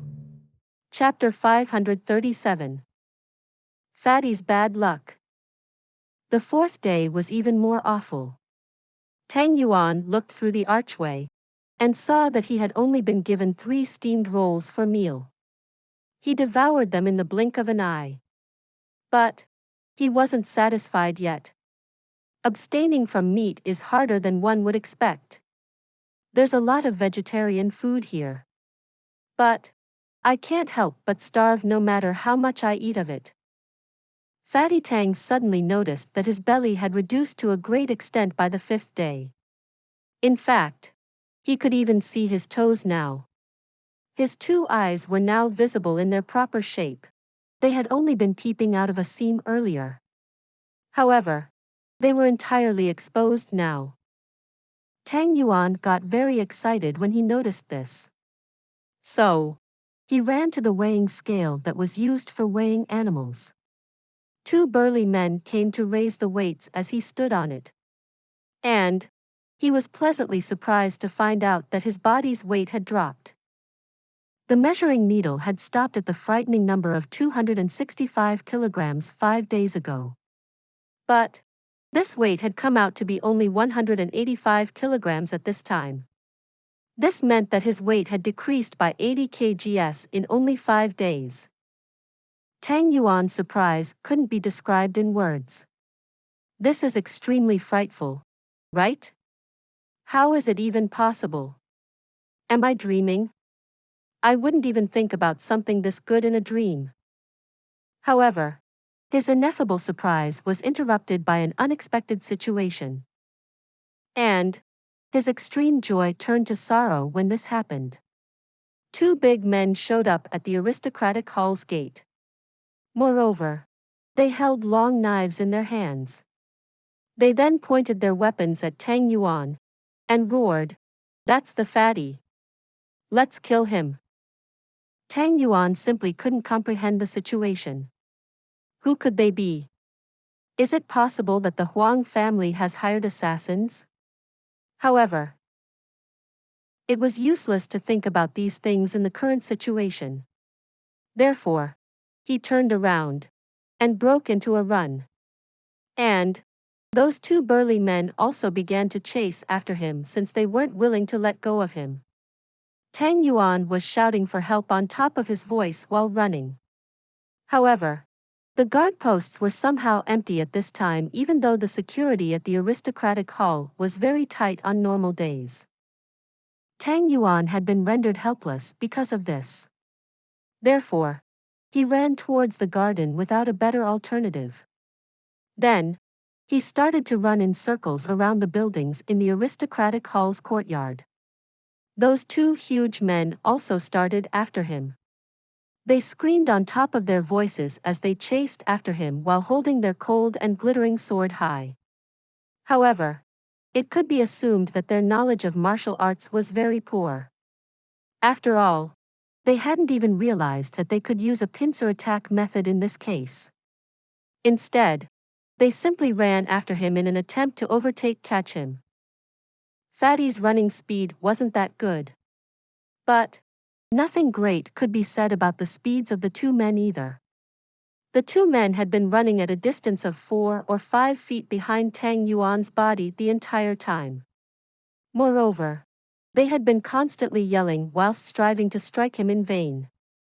However, one of them was able to approach closer at one point. And he had slashed at the fatty's back in that instance. This attack had slashed open a big gash in Fatty's robes, and blood had begun to ooze out of the wound. The fatty had obviously been left to scream in pain as a result. Fatty wailed loudly. The pain obviously made him run faster. There was a look of terror on his face. Oh God! This is terrible. Is this how I'm going to die? Fatty began to run even faster in a fit desperation for the fear of death. The two men blindly went on yelling and abusing at him from behind. "We will squeeze all that fat from your body. Then, we will use it make a lantern out of it." Their curses made it evident for Tang Yuan that they had been hired by the Huang family to take revenge upon him. And this made the fatty run even faster out of fear.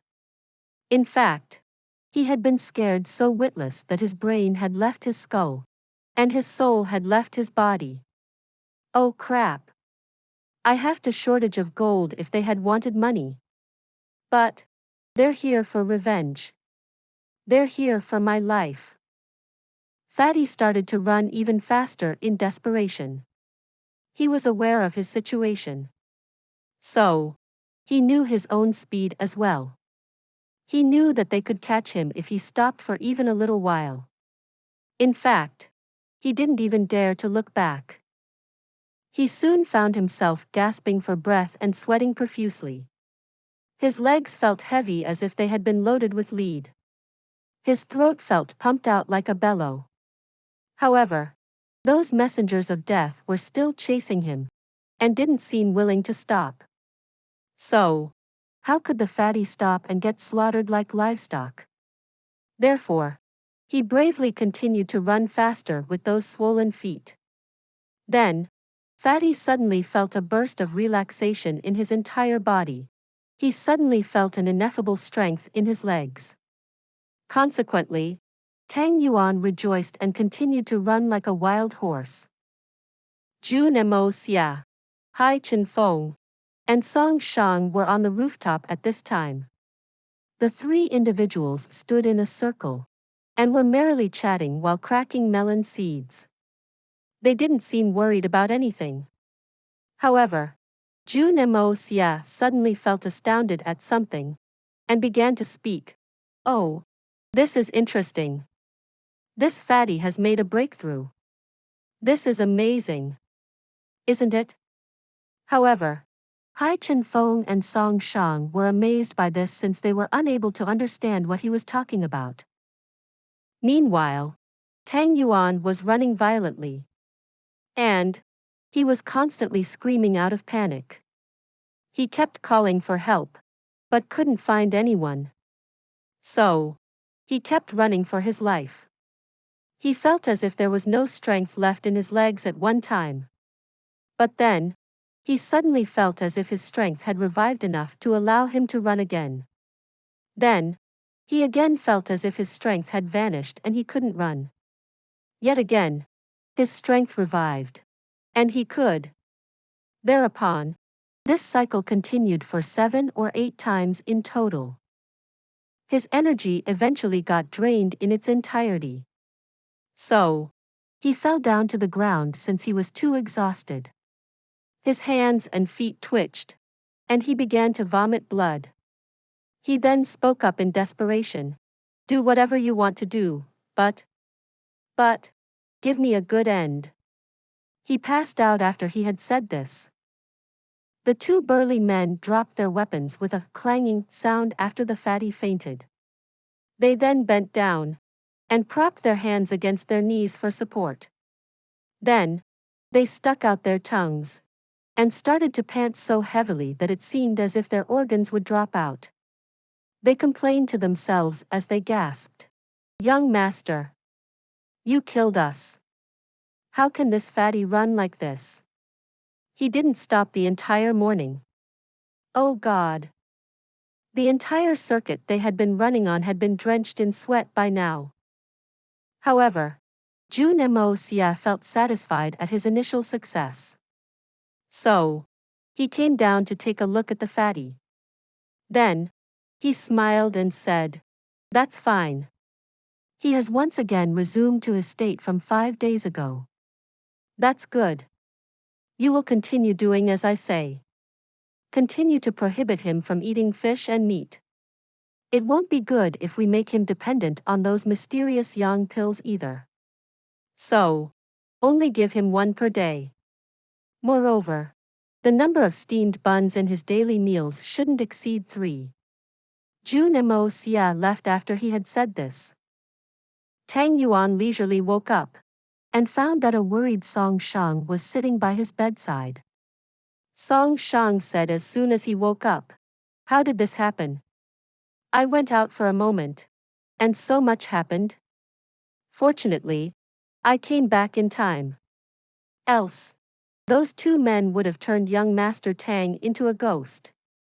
Even the guards have died. And you would have been buried alongside them if any mishap had happened." Tang Yuan felt that he was very lucky. Therefore, he thanked Song Shang even though he didn't have much strength left in his body. Then, he finished a bowl of porridge and went back to sleep. And the same cycle was repeated for another 5 days. Fatty had revived his strength by the 10th day and felt a lot better as a result. However, he then recalled that he hadn't seen Sun Xiao Mei for quite a while now. So, he decided to visit the Sun family's residence. However, he ran into a certain young man when he reached at the gate of the Sun family's residence. This young man had oiled hair and a powdered face. Moreover, he was one of Tang Yuan's former love enemies and was said to have attempted wooing Sun Xiao Mei. It must be mentioned that Sun Xiao Mei's figure and beautiful face had become extremely popular of late. Therefore, numerous good-looking men had been trying to woo her. In fact, a multitude of men would come to woo her from every part of the city. That greasy-headed young man heard that the man standing in front of him was Tang Yuan. And he got extremely angry. However, he didn't seem inclined on starting a one-on-one fight either. So, he shouted out orders to kill Tang Yuan without delay. Tang Yuan had also brought many bodyguards along with him. However, his bodyguards fled the scene since they had noticed that the situation wasn't good. This meant that they had left behind young Master Tang to confront those shining swords by himself. Tang Yuan was struck dumb by this. Oh crap. Why doesn't all of this end? Everyone, everywhere, is waiting to kill me. I don't have any other option but to run. Thus, Fatty turned his buttocks around without much of a choice and ran like a wild horse at full gallop. He ran wherever he could and didn't think much about which road he chose. But that young man was unwilling to let go. Consequently, Tang Yuan was chased to every street of the capital city by that young man. It was very strange that no officers or soldiers were present around to intervene. Moreover, there was no one chivalrous enough to show up in order to fight against this injustice. Not a single one of Fatty's acquaintances could be spotted in the vicinity either. Furthermore, every family in the city closed their doors upon him. Therefore, Tang Yuan had no choice but to run from one street to the other. Tang Yuan probably covered every street of the entire Tianxiang city. However, there eventually came a time when he wasn't able to endure it any further. So, he fell on the ground out of exhaustion and couldn't get up again. In fact, he felt as if his body had been paralyzed. However, it must be said that this condition was still slightly better than the last times. After all, he didn't faint this time. An individual sharply spoke some words of righteousness at this critical moment. Who dares to harm young Master Tang? I'll kill that man. This voice belonged to Hai Chen Feng. The savior had finally arrived for the rescue. Tang Yuan felt so grateful that he was nearly moved to tears. He's such a good man. Had my fat blinded my mind? Why did I order him around like that in the past? The half-fainted Tang Yuan could hear a lot of screaming in the background. This was also accompanied by sounds of clashing weapons. Then, he heard someone shout, "This doesn't look good. Everybody, run for it." This was followed by the sounds of people fleeing away without a trace. Hai Chen Feng picked Tang Yuan up, carried him on the shoulder, and began to walk back. However, Hai Chen Feng didn't feel that Tang Yuan's weight was much as it used to be. Poor young Master Tang Yuan had reached the verge of collapse after this round of intimidation. His eyes had turned green. He was once again served porridge after his return. So, Tang Yuan said with tears in his eyes, "I feel like my intestines have squeezed in due to starvation. Can't you give me something nice to eat?" Another 5 days passed in the same fashion. Then, Tang Yuan's weight was measured once again. However, he was scared witless this time. Crap! Only 115 kilograms. He had gone from the initial 265 kilograms to the present 115 kilograms. This meant that he had lost 150 kilograms after only 20 days of hard labor. Fatty still looked a little obese at present. However, he looked as handsome as a jade tree if one were to compare to the Fatty from before. Tang Yuan had finally been able to lose weight owing to the crazy tortures of his devil-like friend Jun Moxie. This was a huge success. Moreover, it was a unique accomplishment. After all, losing weight at such a rate was unprecedented, no matter which world's context we were to bring this up in. In fact, this was an archetype for a legendary folklore. Tang Yuan's name would have been mentioned in the Guinness Book of World Records in case this had happened in the modern world. Mentioning this in a bro talk would have sounded something like this: "How did you get so thin so quickly? Did you get cancer or something?"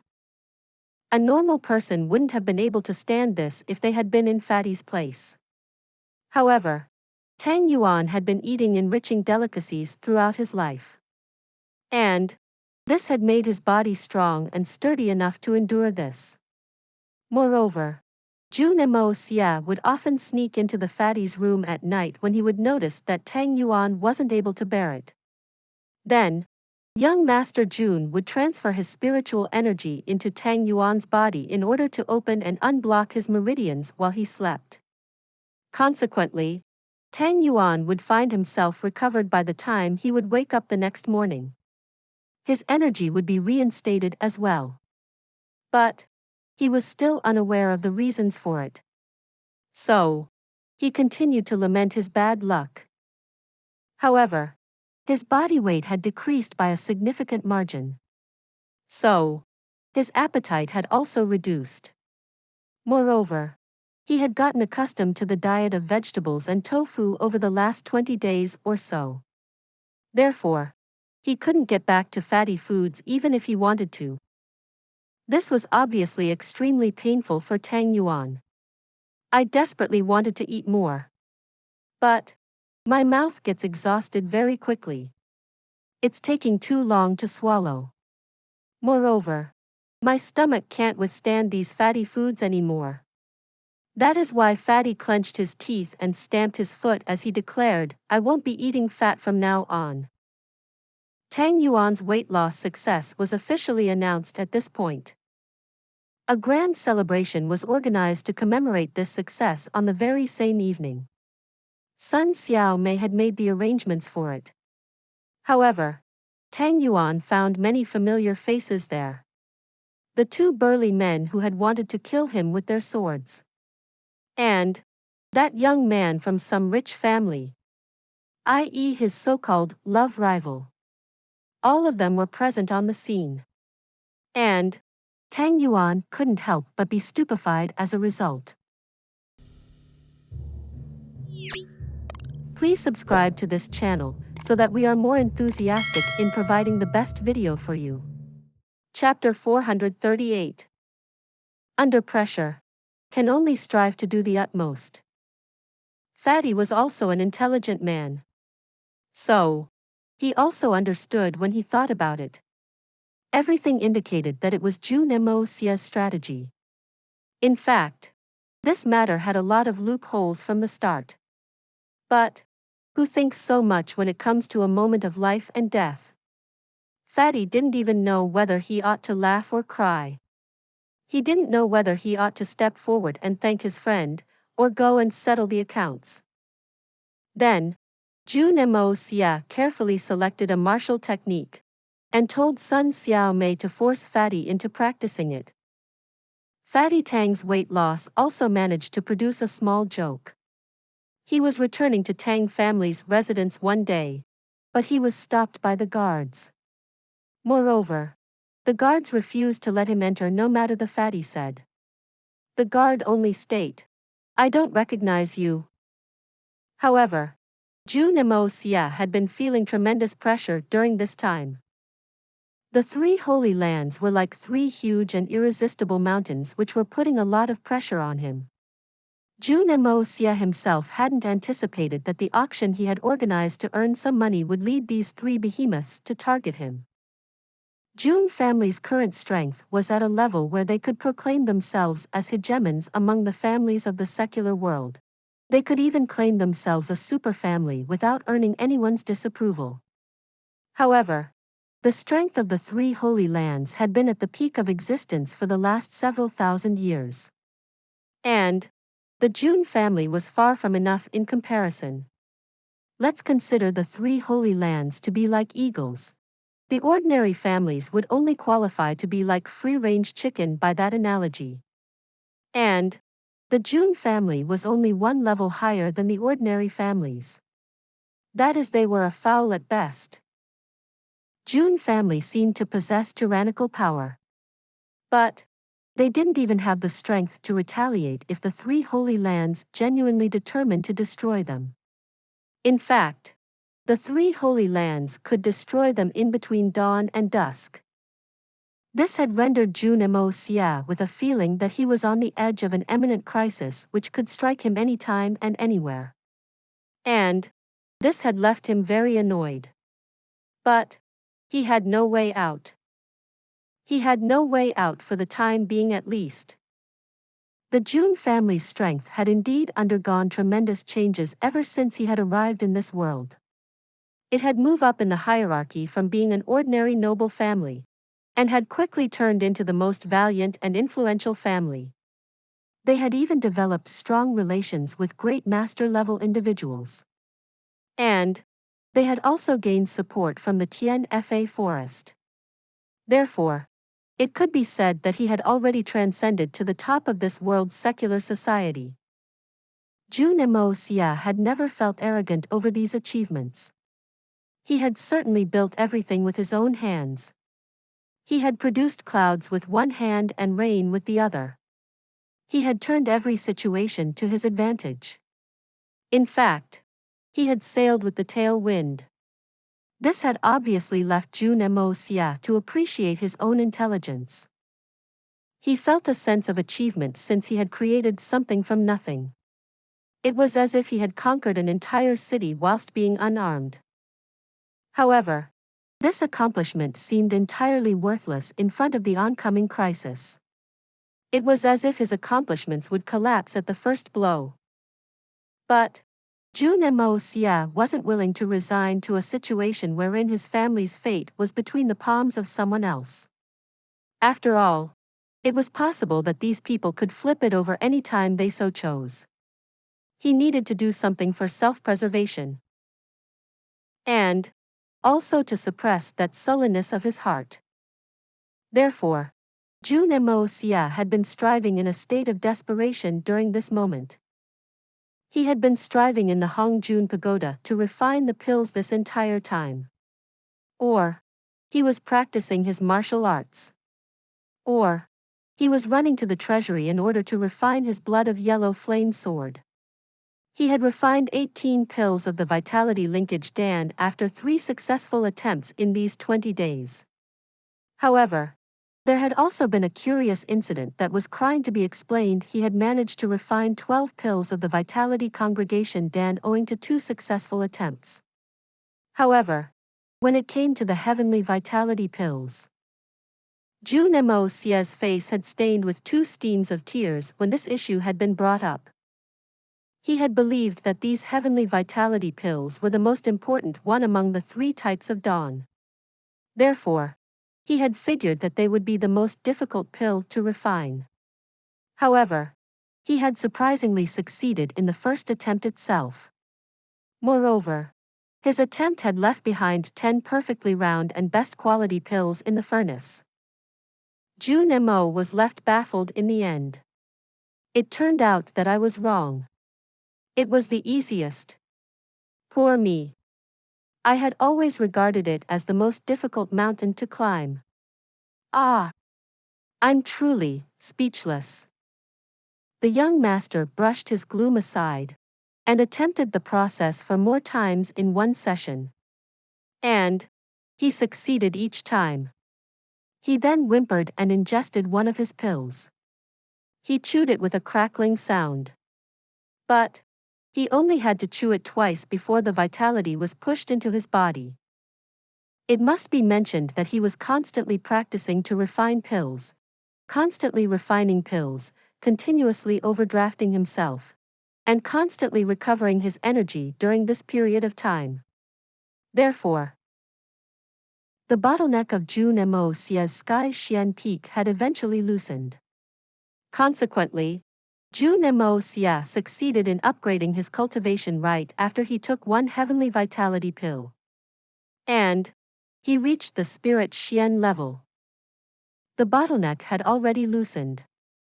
And his meridians were then supplied with 50 years' worth of pure aura. Therefore, he had broken past his bottleneck with ease. However, young Master Jun didn't rest even after that. Instead, he straightaway swallowed a vitality congregation pill. After all, he could bear the burden since he had reached the required realm. Moreover, this pill could increase the benefits even if it was a bit excessive to take it right now. Anyway, it wouldn't hinder these benefits in any manner. Also, Jun Moxie's art of unlocking the heavens fortune would help in reducing the overload in case there were any issues with his current cultivation. This 20-day-long struggle finally came to an end. Jun Moxie had found time to return to his home and check in, besides helping Tang Yuan in losing his weight. However, he would instantly return to Hongjun Pagoda if there'd be no news of activity. After all, the smoke and fire from the meteors was already visible in the sky. And this indicated that the times of trouble were approaching. Big Bear and the Earth Cracker had indeed had a great time during this period. They'd spend the entire day in Tianxiang City. They had been living life of debauchery, and forgotten their home and duties in their entirety. Moreover, Jun Moxie hadn't bothered to send them back. Instead, he had urged them to stay and wait for the day when he'll finish refining the pills. He had done this so that their strength could be upgraded before they'd start on their return journey.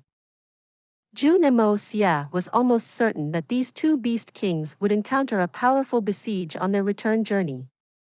But the pills could enhance their strength and provide them with a life-saving insurance by doing so. Moreover, he felt that it was very important to help the Tiger King in breaking through his bottleneck. After all, he ought to have sufficient strength for self-defense. Jun Moxie had finally refined the blood of yellow flame further by constantly adding elements from the gold he had acquired in the auction. And he had also refined those 9 swords he had previously smelted once his skills had improved. However, the amount of gold in the treasury had reduced as a result. He would have probably been dearly sorry in case Fatty had caught sight of it. This is a loss. This is a huge loss. Millions of gold coins have disappeared in silence. Jun Moxie came out from the Hongjun Pagoda at dawn on this day. He bathed himself and neatly put on white robes. Then, he embraced the fruit of his labor and turned towards Guan Qing Han's courtyard. Everybody was anxiously waiting to see it. So, there was no time to tarry. Elegant fragrance courtyard. One mustn't say that only women stroll crazily down the streets whilst going on insane shop sprees. In fact, men who've never strolled across the street before are also the same. And this was particularly true for these two men, Big Bear and the Earth Cracker. After all, how many shopping streets had they seen? It could be reckoned that even the craziest shopaholic woman would also concede defeat in front of these two men's current state. They would buy whatever they would see. They wouldn't even bargain. They wouldn't simply buy it and leave. After all, a man's biggest advantage is his frankness. They had been wantonly sweeping across the Tianxiang city's markets. However, they could have never imagined that the Lord of Tianfa would wish to return these items. Moreover, Big Bear and Earth Cracker would simply be reduced to bowing their heads while enduring the admonishing. The two beast kings had the gold and silver that Jun Moxie had given them. So, their attitude was similar to a millionaire who had entered a village. They'd frantically rake in every big shop of Tianxiang City. They'd buy whatever pleased their eyes, and whatever they deemed precious. Consequently, the amount of gold and silver notes rapidly shrank, but the number of things that they had bought increased with each passing day. In fact, these things had eventually risen to the size of a mountain when piled up. The two beast kings were very smart about it. They had kept everything they had purchased in the front courtyard since that place was outside Mei Shuiyan's line of sight. After all, Mei Shuiyan was generally in the elegant fragrance courtyard, and was unlikely to go out. Therefore, these two had thought that they could get away with this. And everything would be easy to handle once they'd returned to the Tianfa forest. It's a pity that God's plan supersedes our own. Thus, they were caught in the end. They were stopped at home by Mei Shuiyan when they were leaving to continue their frantic shopping spree on this day. Both the beast kings were kneeling on the ground by the time Jun Moxie arrived. There was cold sweat on their forehead. Their facial muscles were twitching with fear, and they weren't even daring to move. However, Green Hunter seemed to be rejoicing at their misfortune. In fact, there was no trace of sympathy for them in her eyes. It seemed as if the sight of these two men getting admonished was very pleasing to her eyes. Meanwhile, Guan Qing Han was smiling with lips pursed. This situation was very strange. Mei Shuayan had instructed these two guys to pack up and return in a couple of days. However, they were fortunate that Guan Qing Han had spoken a few words of advice in the beginning. Her words had gone something like this: "These guys have no shame.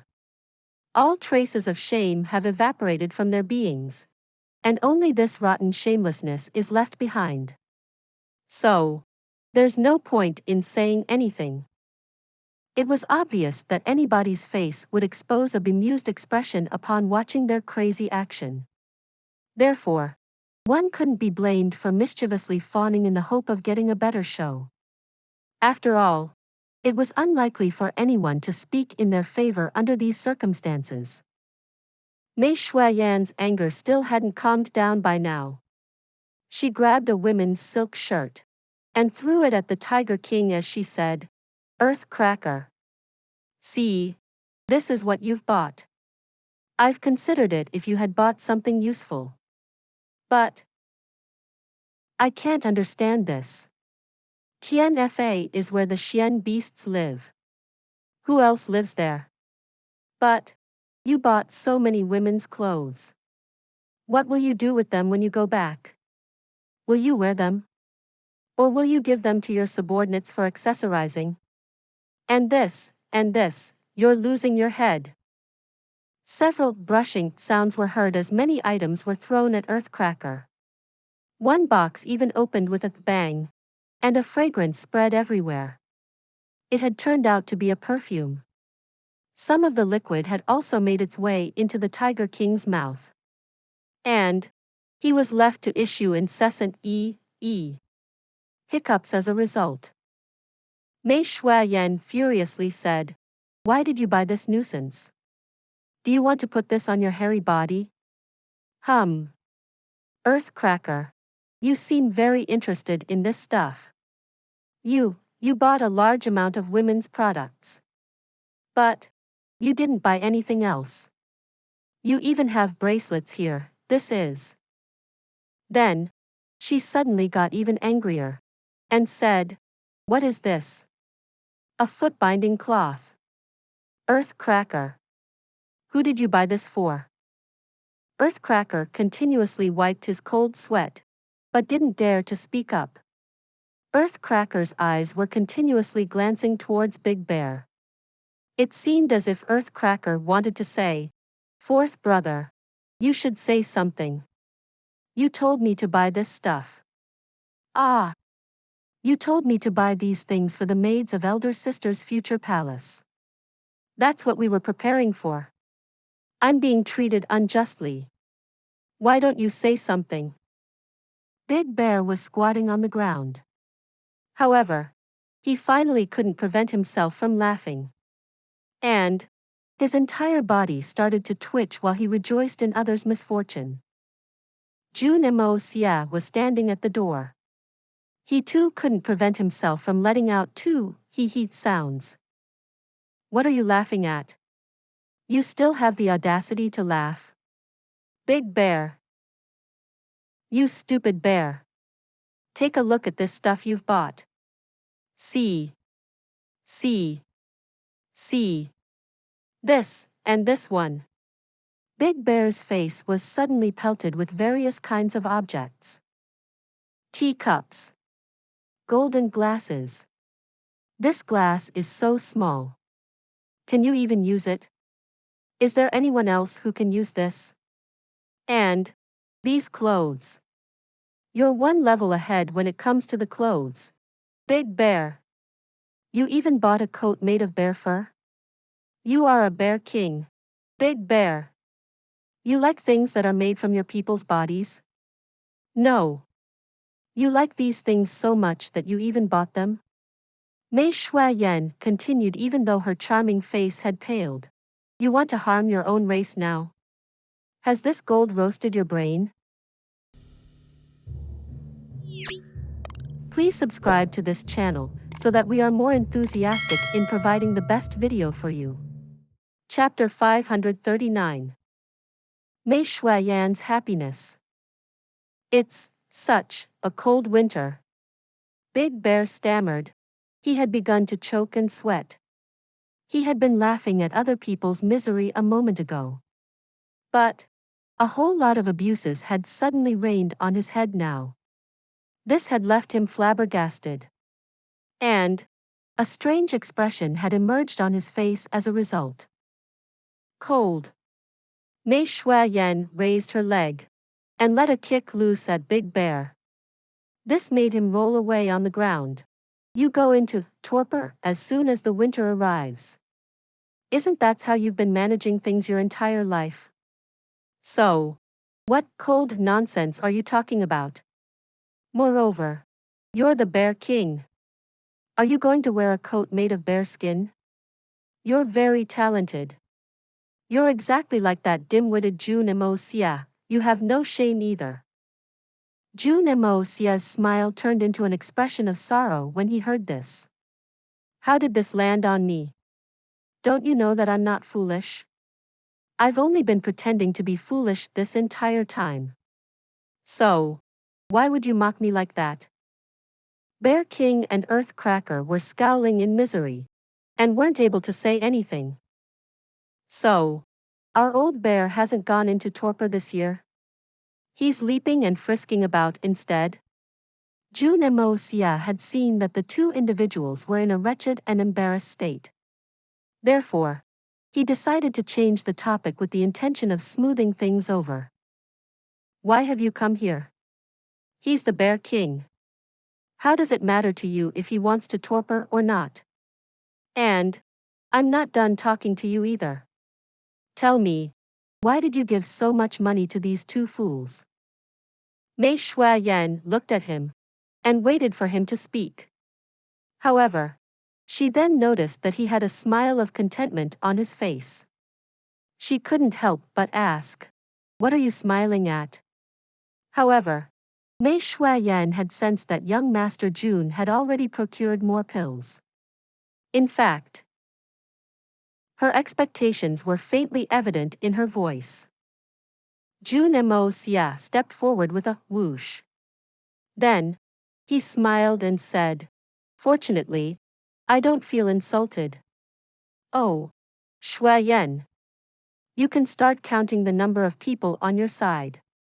There shouldn't be any problem as long as the number of people isn't unusually large. Mei Shuayan shot up her eyebrows. He dared to call out my name? However, she quickly came back to herself. Are the pills ready? She suddenly forgot to settle these matters with him. Instead, her fingers began to dance in counting without any music. Bear King and Earthcracker gazed in Jun Moxie's direction and secretly gave him a thumbs up. Wow! That's an amazing speed of progress.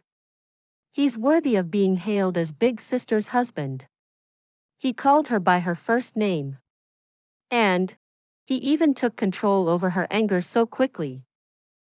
Both the Beast Kings were gazing at Jun Moxie with an expression of admiration in their eyes. He's an awesome man. 10. 10 are enough. Mei Shuayan had closed her eyes while counting. She then sighed and exclaimed, 10. Are you sure? Jun Moxie was surprised by this. He had thought that Mei Shuayan would include all the Xian beasts who had reached close to the 9th level's peak. Therefore, it was shocking for him since Mei Shuayan had only asked for 10 pills. Without a doubt, Mei Shuayan took a deep breath. 10 pills are enough. One doesn't have to be greedy. Those level 9 Xian beasts are only one step away from transformation stage. But how can we allow them to achieve it without any efforts? Moreover, Upgrading the strengths of only the Beast Kings would be more beneficial for the TNFA Forest's management. As far as the rest are concerned, I'll go back, choose among them, and train them carefully later on. After all, I'll have a major headache in case some of them turn out to be extremely wild and untamable. Jun Moxie clapped his hands in appreciation. That's right. That's good. This is the proper way to handle this situation. After all, the soldiers can be effectively governed in this manner. The Beast Kings would have absolute authority over other Xian beasts if we follow this. And we can then consider the follow-up development plan without any constraints. Mei Shuiyan, you are extremely thoughtful. Then, he took out the fruit of his labor. He took out a jade bottle from his chest pocket and placed it on the table. The bottle instantly attracted everyone's gaze like a magnet. There are 5 pills in this bottle. I've given you 4 in the past. And you've already taken 1. So, that's an exact 10. Jun Moxie exclaimed in a heavy voice. I recommend that Tiger King, Bear King, and Snake King not return to the TNFA forest for the time being. Instead, they must take the pill here and advance their levels without delay. The sooner the better. What do you think about it? Green Hunter has already taken 1. But these 2 guys are extremely short-tempered. Moreover, this matter needs to be handled wisely. Their strength would increase by a solid margin. But what would I do if they go around abusing their powers after they return to TNFA? Wouldn't that make things difficult for me? Mei Shuiyan looked extremely worried as she cast solemn glances on Big Bear and Earthcracker. The Bear King and Tiger King had heard the news that one's abilities could be enhanced by merely consuming these mysterious pills. And they had suddenly become extremely overjoyed to have come here for this delivery assignment. This is exactly what I had expected when I had come here, haha. Therefore, they couldn't contain their happiness. But their faces flattened like a sheet of paper as soon as they heard Mei Shuiyan's words. It could be said that Mei Shuiyan understood them very well.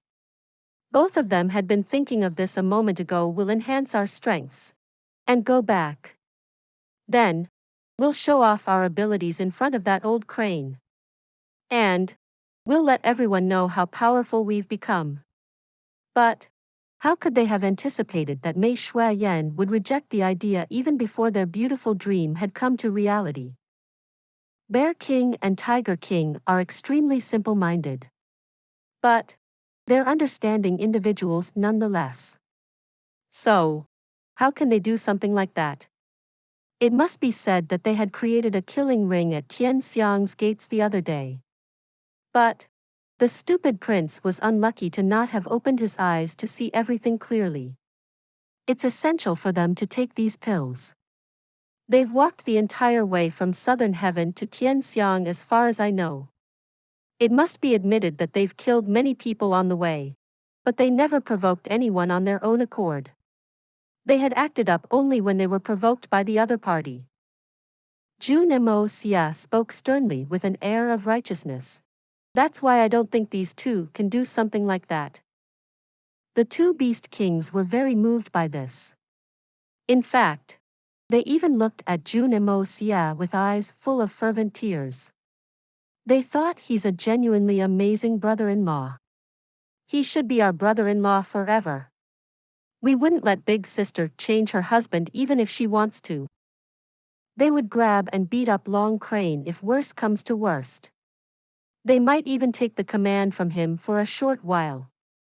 But they won't do much more than that, Jun Moxie continued. The 2 Beast Kings felt like fainting. Do we look like the kind of people who'd try to take the command by force? Don't tell me that you haven't thought about it already. They have to return to TNFA.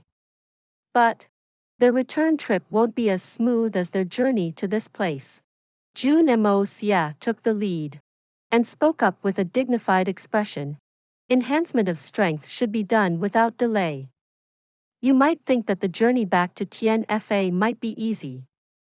But don't forget that they might have to face some opposition from the three holy lands.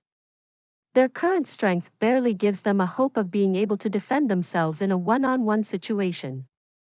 But there's no point in even mentioning an ambush situation. It's not a cakewalk to survive in this situation.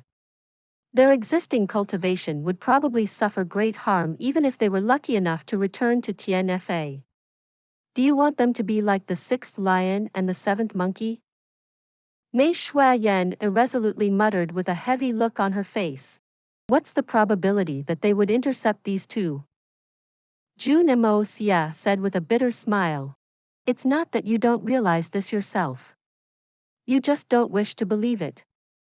There's at least an 80% chance that they will attempt to intercept these two. But would you like to gamble with their lives even if there's only half a chance? Mei Shuayan was rendered speechless for a while. Then, her graceful eyes emitted bursts of anger as she spoke up in an objective manner. Your words make sense. I hadn't thought of it in this manner.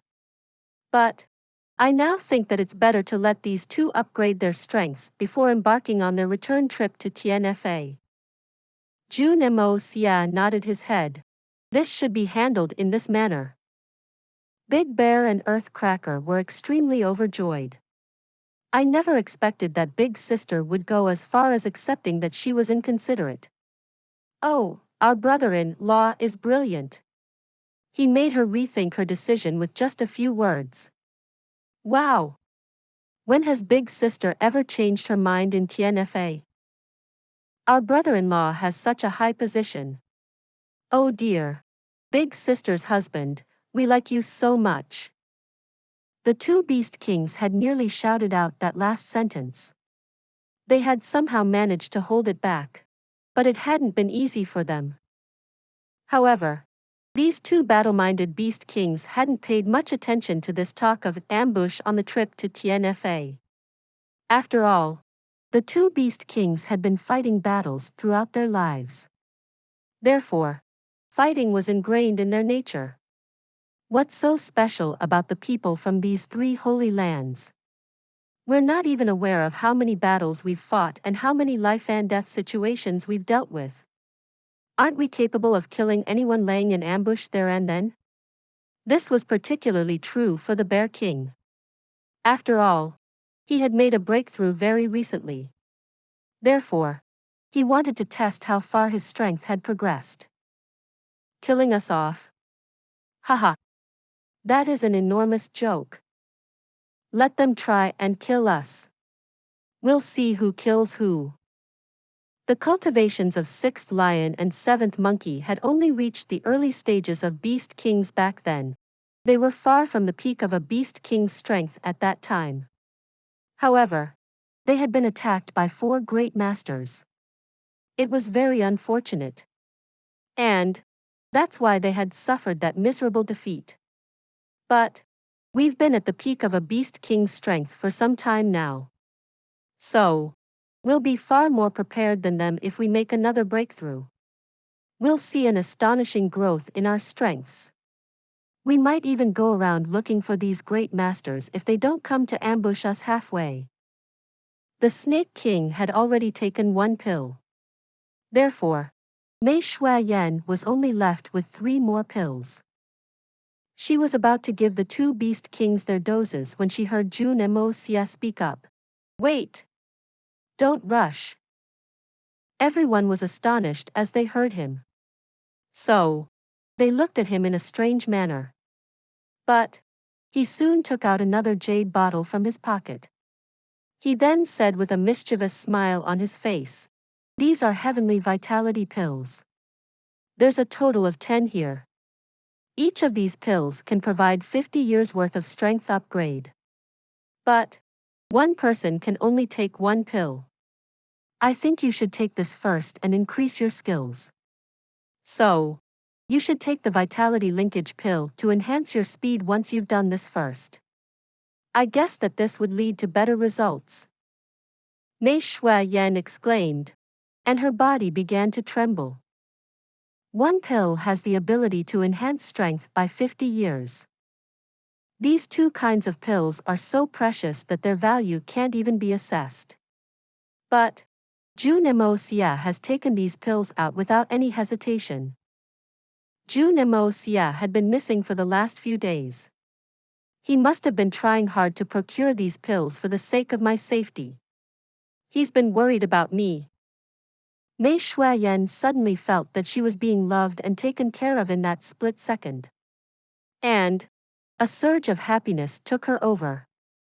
This feeling was new for her. She had never felt this way in her entire life. Moreover, her Xian strength had already reached the pinnacle of the world. So, who could have even gotten a chance to make her feel like this? However, these feelings had suddenly emerged in her heart at this time. And she had been left to feel enchanted and content as a result. But this warm and tumultuous feeling of happiness was also accompanied by a faint yet bitter sensation. It seemed as if she was too reluctant to part with this feeling. Please subscribe to this channel so that we are more enthusiastic in providing the best video for you. Chapter 540. Guan Qing Han Incites Passion. Mei Shui Yan looked at Jun Moxie's thinned-out handsome face. His eyes were filled with a frivolous look. Her heart leaped up in excitement and joy. He did all of this for me. Young Master Jun's good conduct was meant for the Tian Fa forest and its numerous Xian beasts. In fact, he even wanted to impress her. But Mei Shui Yan was overthinking things if she felt that he had done everything for her. After all, he had been doing everything solely for his own purposes. But it wasn't very surprising. After all, woman is the most self-indulgent creature. This fact can't be denied. A woman's beloved may do something in order to save the world. But she wouldn't hesitate to believe. He did it for me. Oh, I'm so emotionally moved by him. Oh wow. This will deliver twice the effect with half the work. Let's carry out this plan at once. After all, you know the most about these magic pills after your master. Mei Shui Yan's faint voice reflected bashfulness and tenderness. A sense of submission to Jun Moxie was also visible in her body language. Even her face had turned somewhat red. Big Bear and Earthcracker suddenly lifted their heads and looked at their eldest sibling in an incredulous manner. Then, they looked at Jun Moxie in disbelief. In fact, they nearly exclaimed aloud in amazement. The two Beast Kings had always followed their leader very closely. However, they had never seen such an expression on Mei Shui Yan's face. And they had never heard such tender words of submission from her mouth either. Therefore, they were obviously shocked since they didn't know how this had happened. Are brother-in-law's methods so overbearing? He has even managed to tame our fierce big sister. Mei Shui Yan, her anger rose to its heights when saw the two of them popping their eyeballs out. So, she raised a foot to kick them and shouted, "What are you two doing? Are you stupid? I think you want a thrashing, isn't it?" The two Beast Kings screamed in pain. But they still managed to make gestures with their eyes. That was such amazing skill. It was unfathomable. How could we ever be able to understand the things that are at play here? Therefore, they only repeated, "Oh. It's nothing, nothing. It's nothing. Hee hee." Mei Shui Yan's anger grew by leaps and bounds as soon as she heard their mischievous giggles. And her face reddened even further. Guan Qing Han calmly watched the two sides. She had a big smile on her face but a densely sour taste had sprouted in her heart. She secretly cast a glance at Jun Xie. This was man who had taken her virginity. However, he hadn't tried to seek her out in a long while since they had returned to Tianxiang City. He used to come to me every time his heart burned with desire in the past. But I used to drive him out mercilessly. Was I too cruel to him? She was still thinking about the past when Jun Xie came closer to her face. She couldn't prevent herself from jumping scared, and tried to move away from his face. However, Jun Xie laughed in a mischievous manner, and moved closer to her ear. He then whispered, "Older sister Qing Han. I've been infected with that malicious poison again. Please have mercy on me one more time. Please help me get rid of this poison like you had in the past. Oh, I urgently need your help. I feel very uncomfortable. I'm your younger brother. And this is for the sake of your younger brother's life." Guan Qing Han was stunned to hear these words. She wasn't like Dugu Xiao Yi since she was much older. So, she knew a lot about men and their matters. Therefore, she couldn't prevent herself from feeling greatly ashamed when she heard these teasing words from his mouth. Consequently, she twisted her waist to turn around. Her usually cold face had suddenly turned sparkling red. Even her earlobes had reddened. Jun Xie had already moved closer to her. He couldn't help but stare at her sparkling earlobe and the flawlessly beautiful one side of her face that was visible to him from this angle. So beautiful.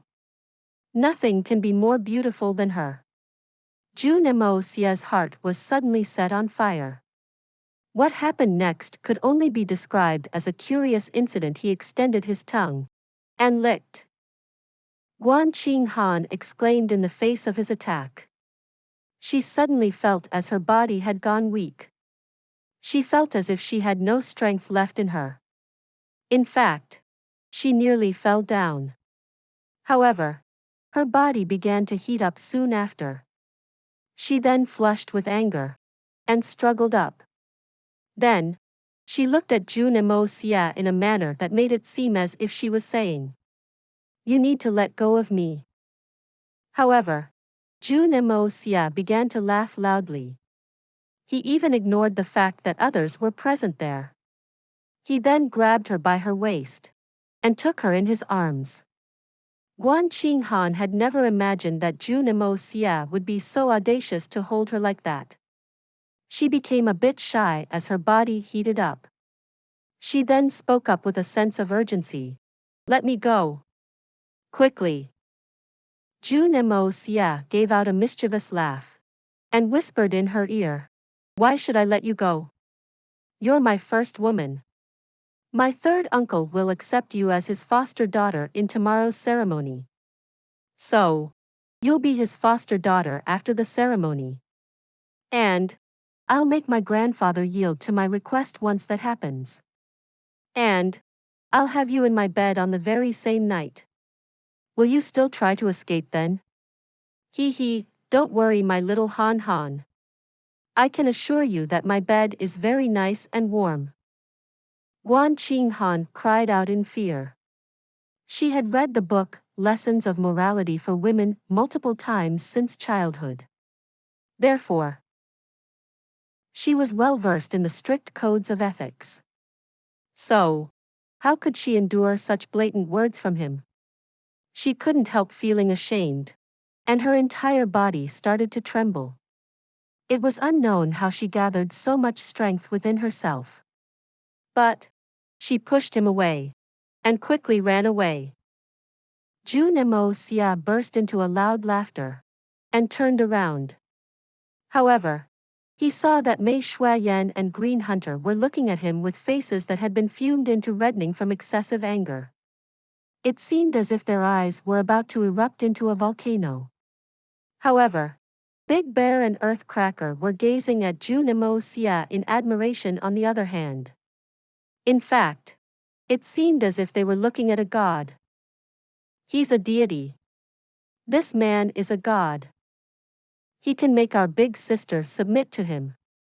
Moreover, he also has the guts to play around with other women in front of her. Oh, his guts are stunning, too overbearing, he's too fierce. He's awesome. He's my idol. Jun Moxie was stunned.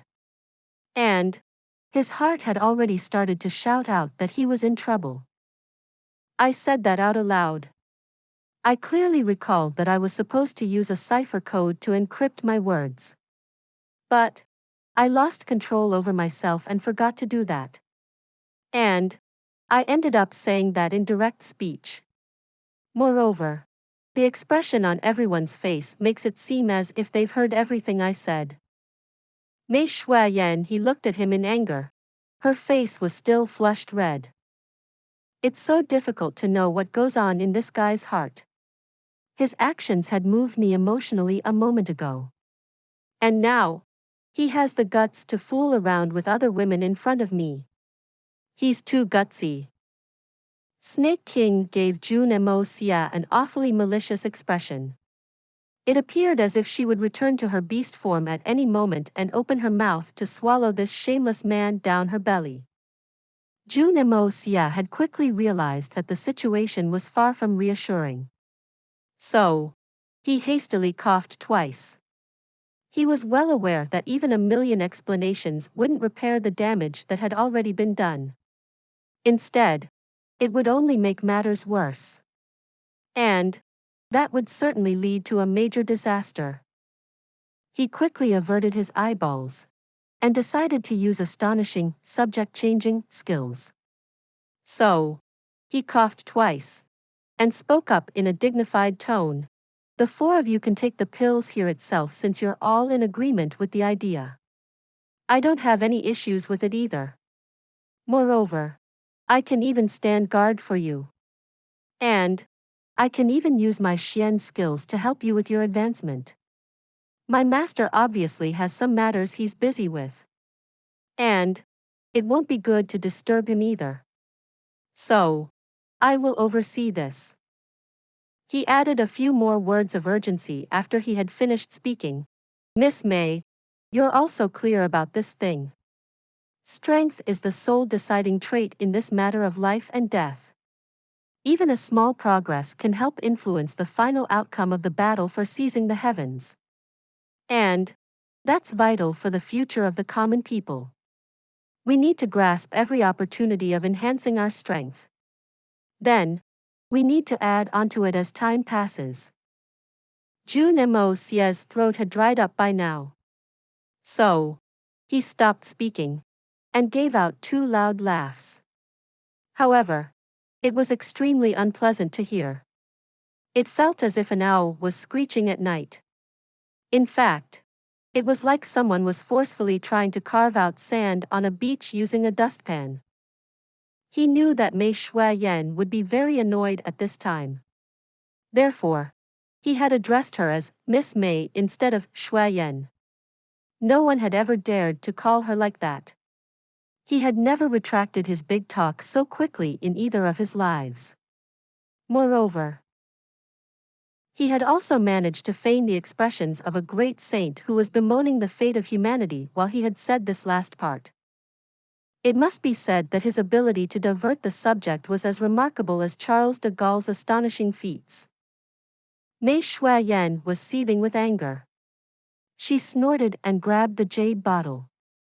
Then, she overturned it and took out the 4 pills. She then handed one to Snake King and glanced at Big Bear and Earth Cracker. However, both of them were still standing with their mouths open. It was evident that they were staring in admiration. She obviously got extremely angry when she saw this. However, she didn't beat them down this time. Instead, she raised her finger and shot the pills into their mouths. Consequently, the pills hit their tongues like bullets. The pills were extremely tiny, but they had been backed with Mei Shuayan's strength. Therefore, they hit the two of them very forcefully. Big Bear and Earthcracker were left to shout in pain. In fact, their teeth nearly got knocked down by the impact. Suddenly, a stream of warm energy began to gush about their mouths along with a balmy smell.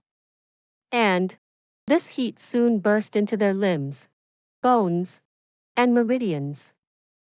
They felt as if an immense power had been simulated inside their entire body. A massive turbulence was created, and the energy inside their meridians started to flow in a reverse direction. The terrified beasts remained standing still with their wide-opened eyes.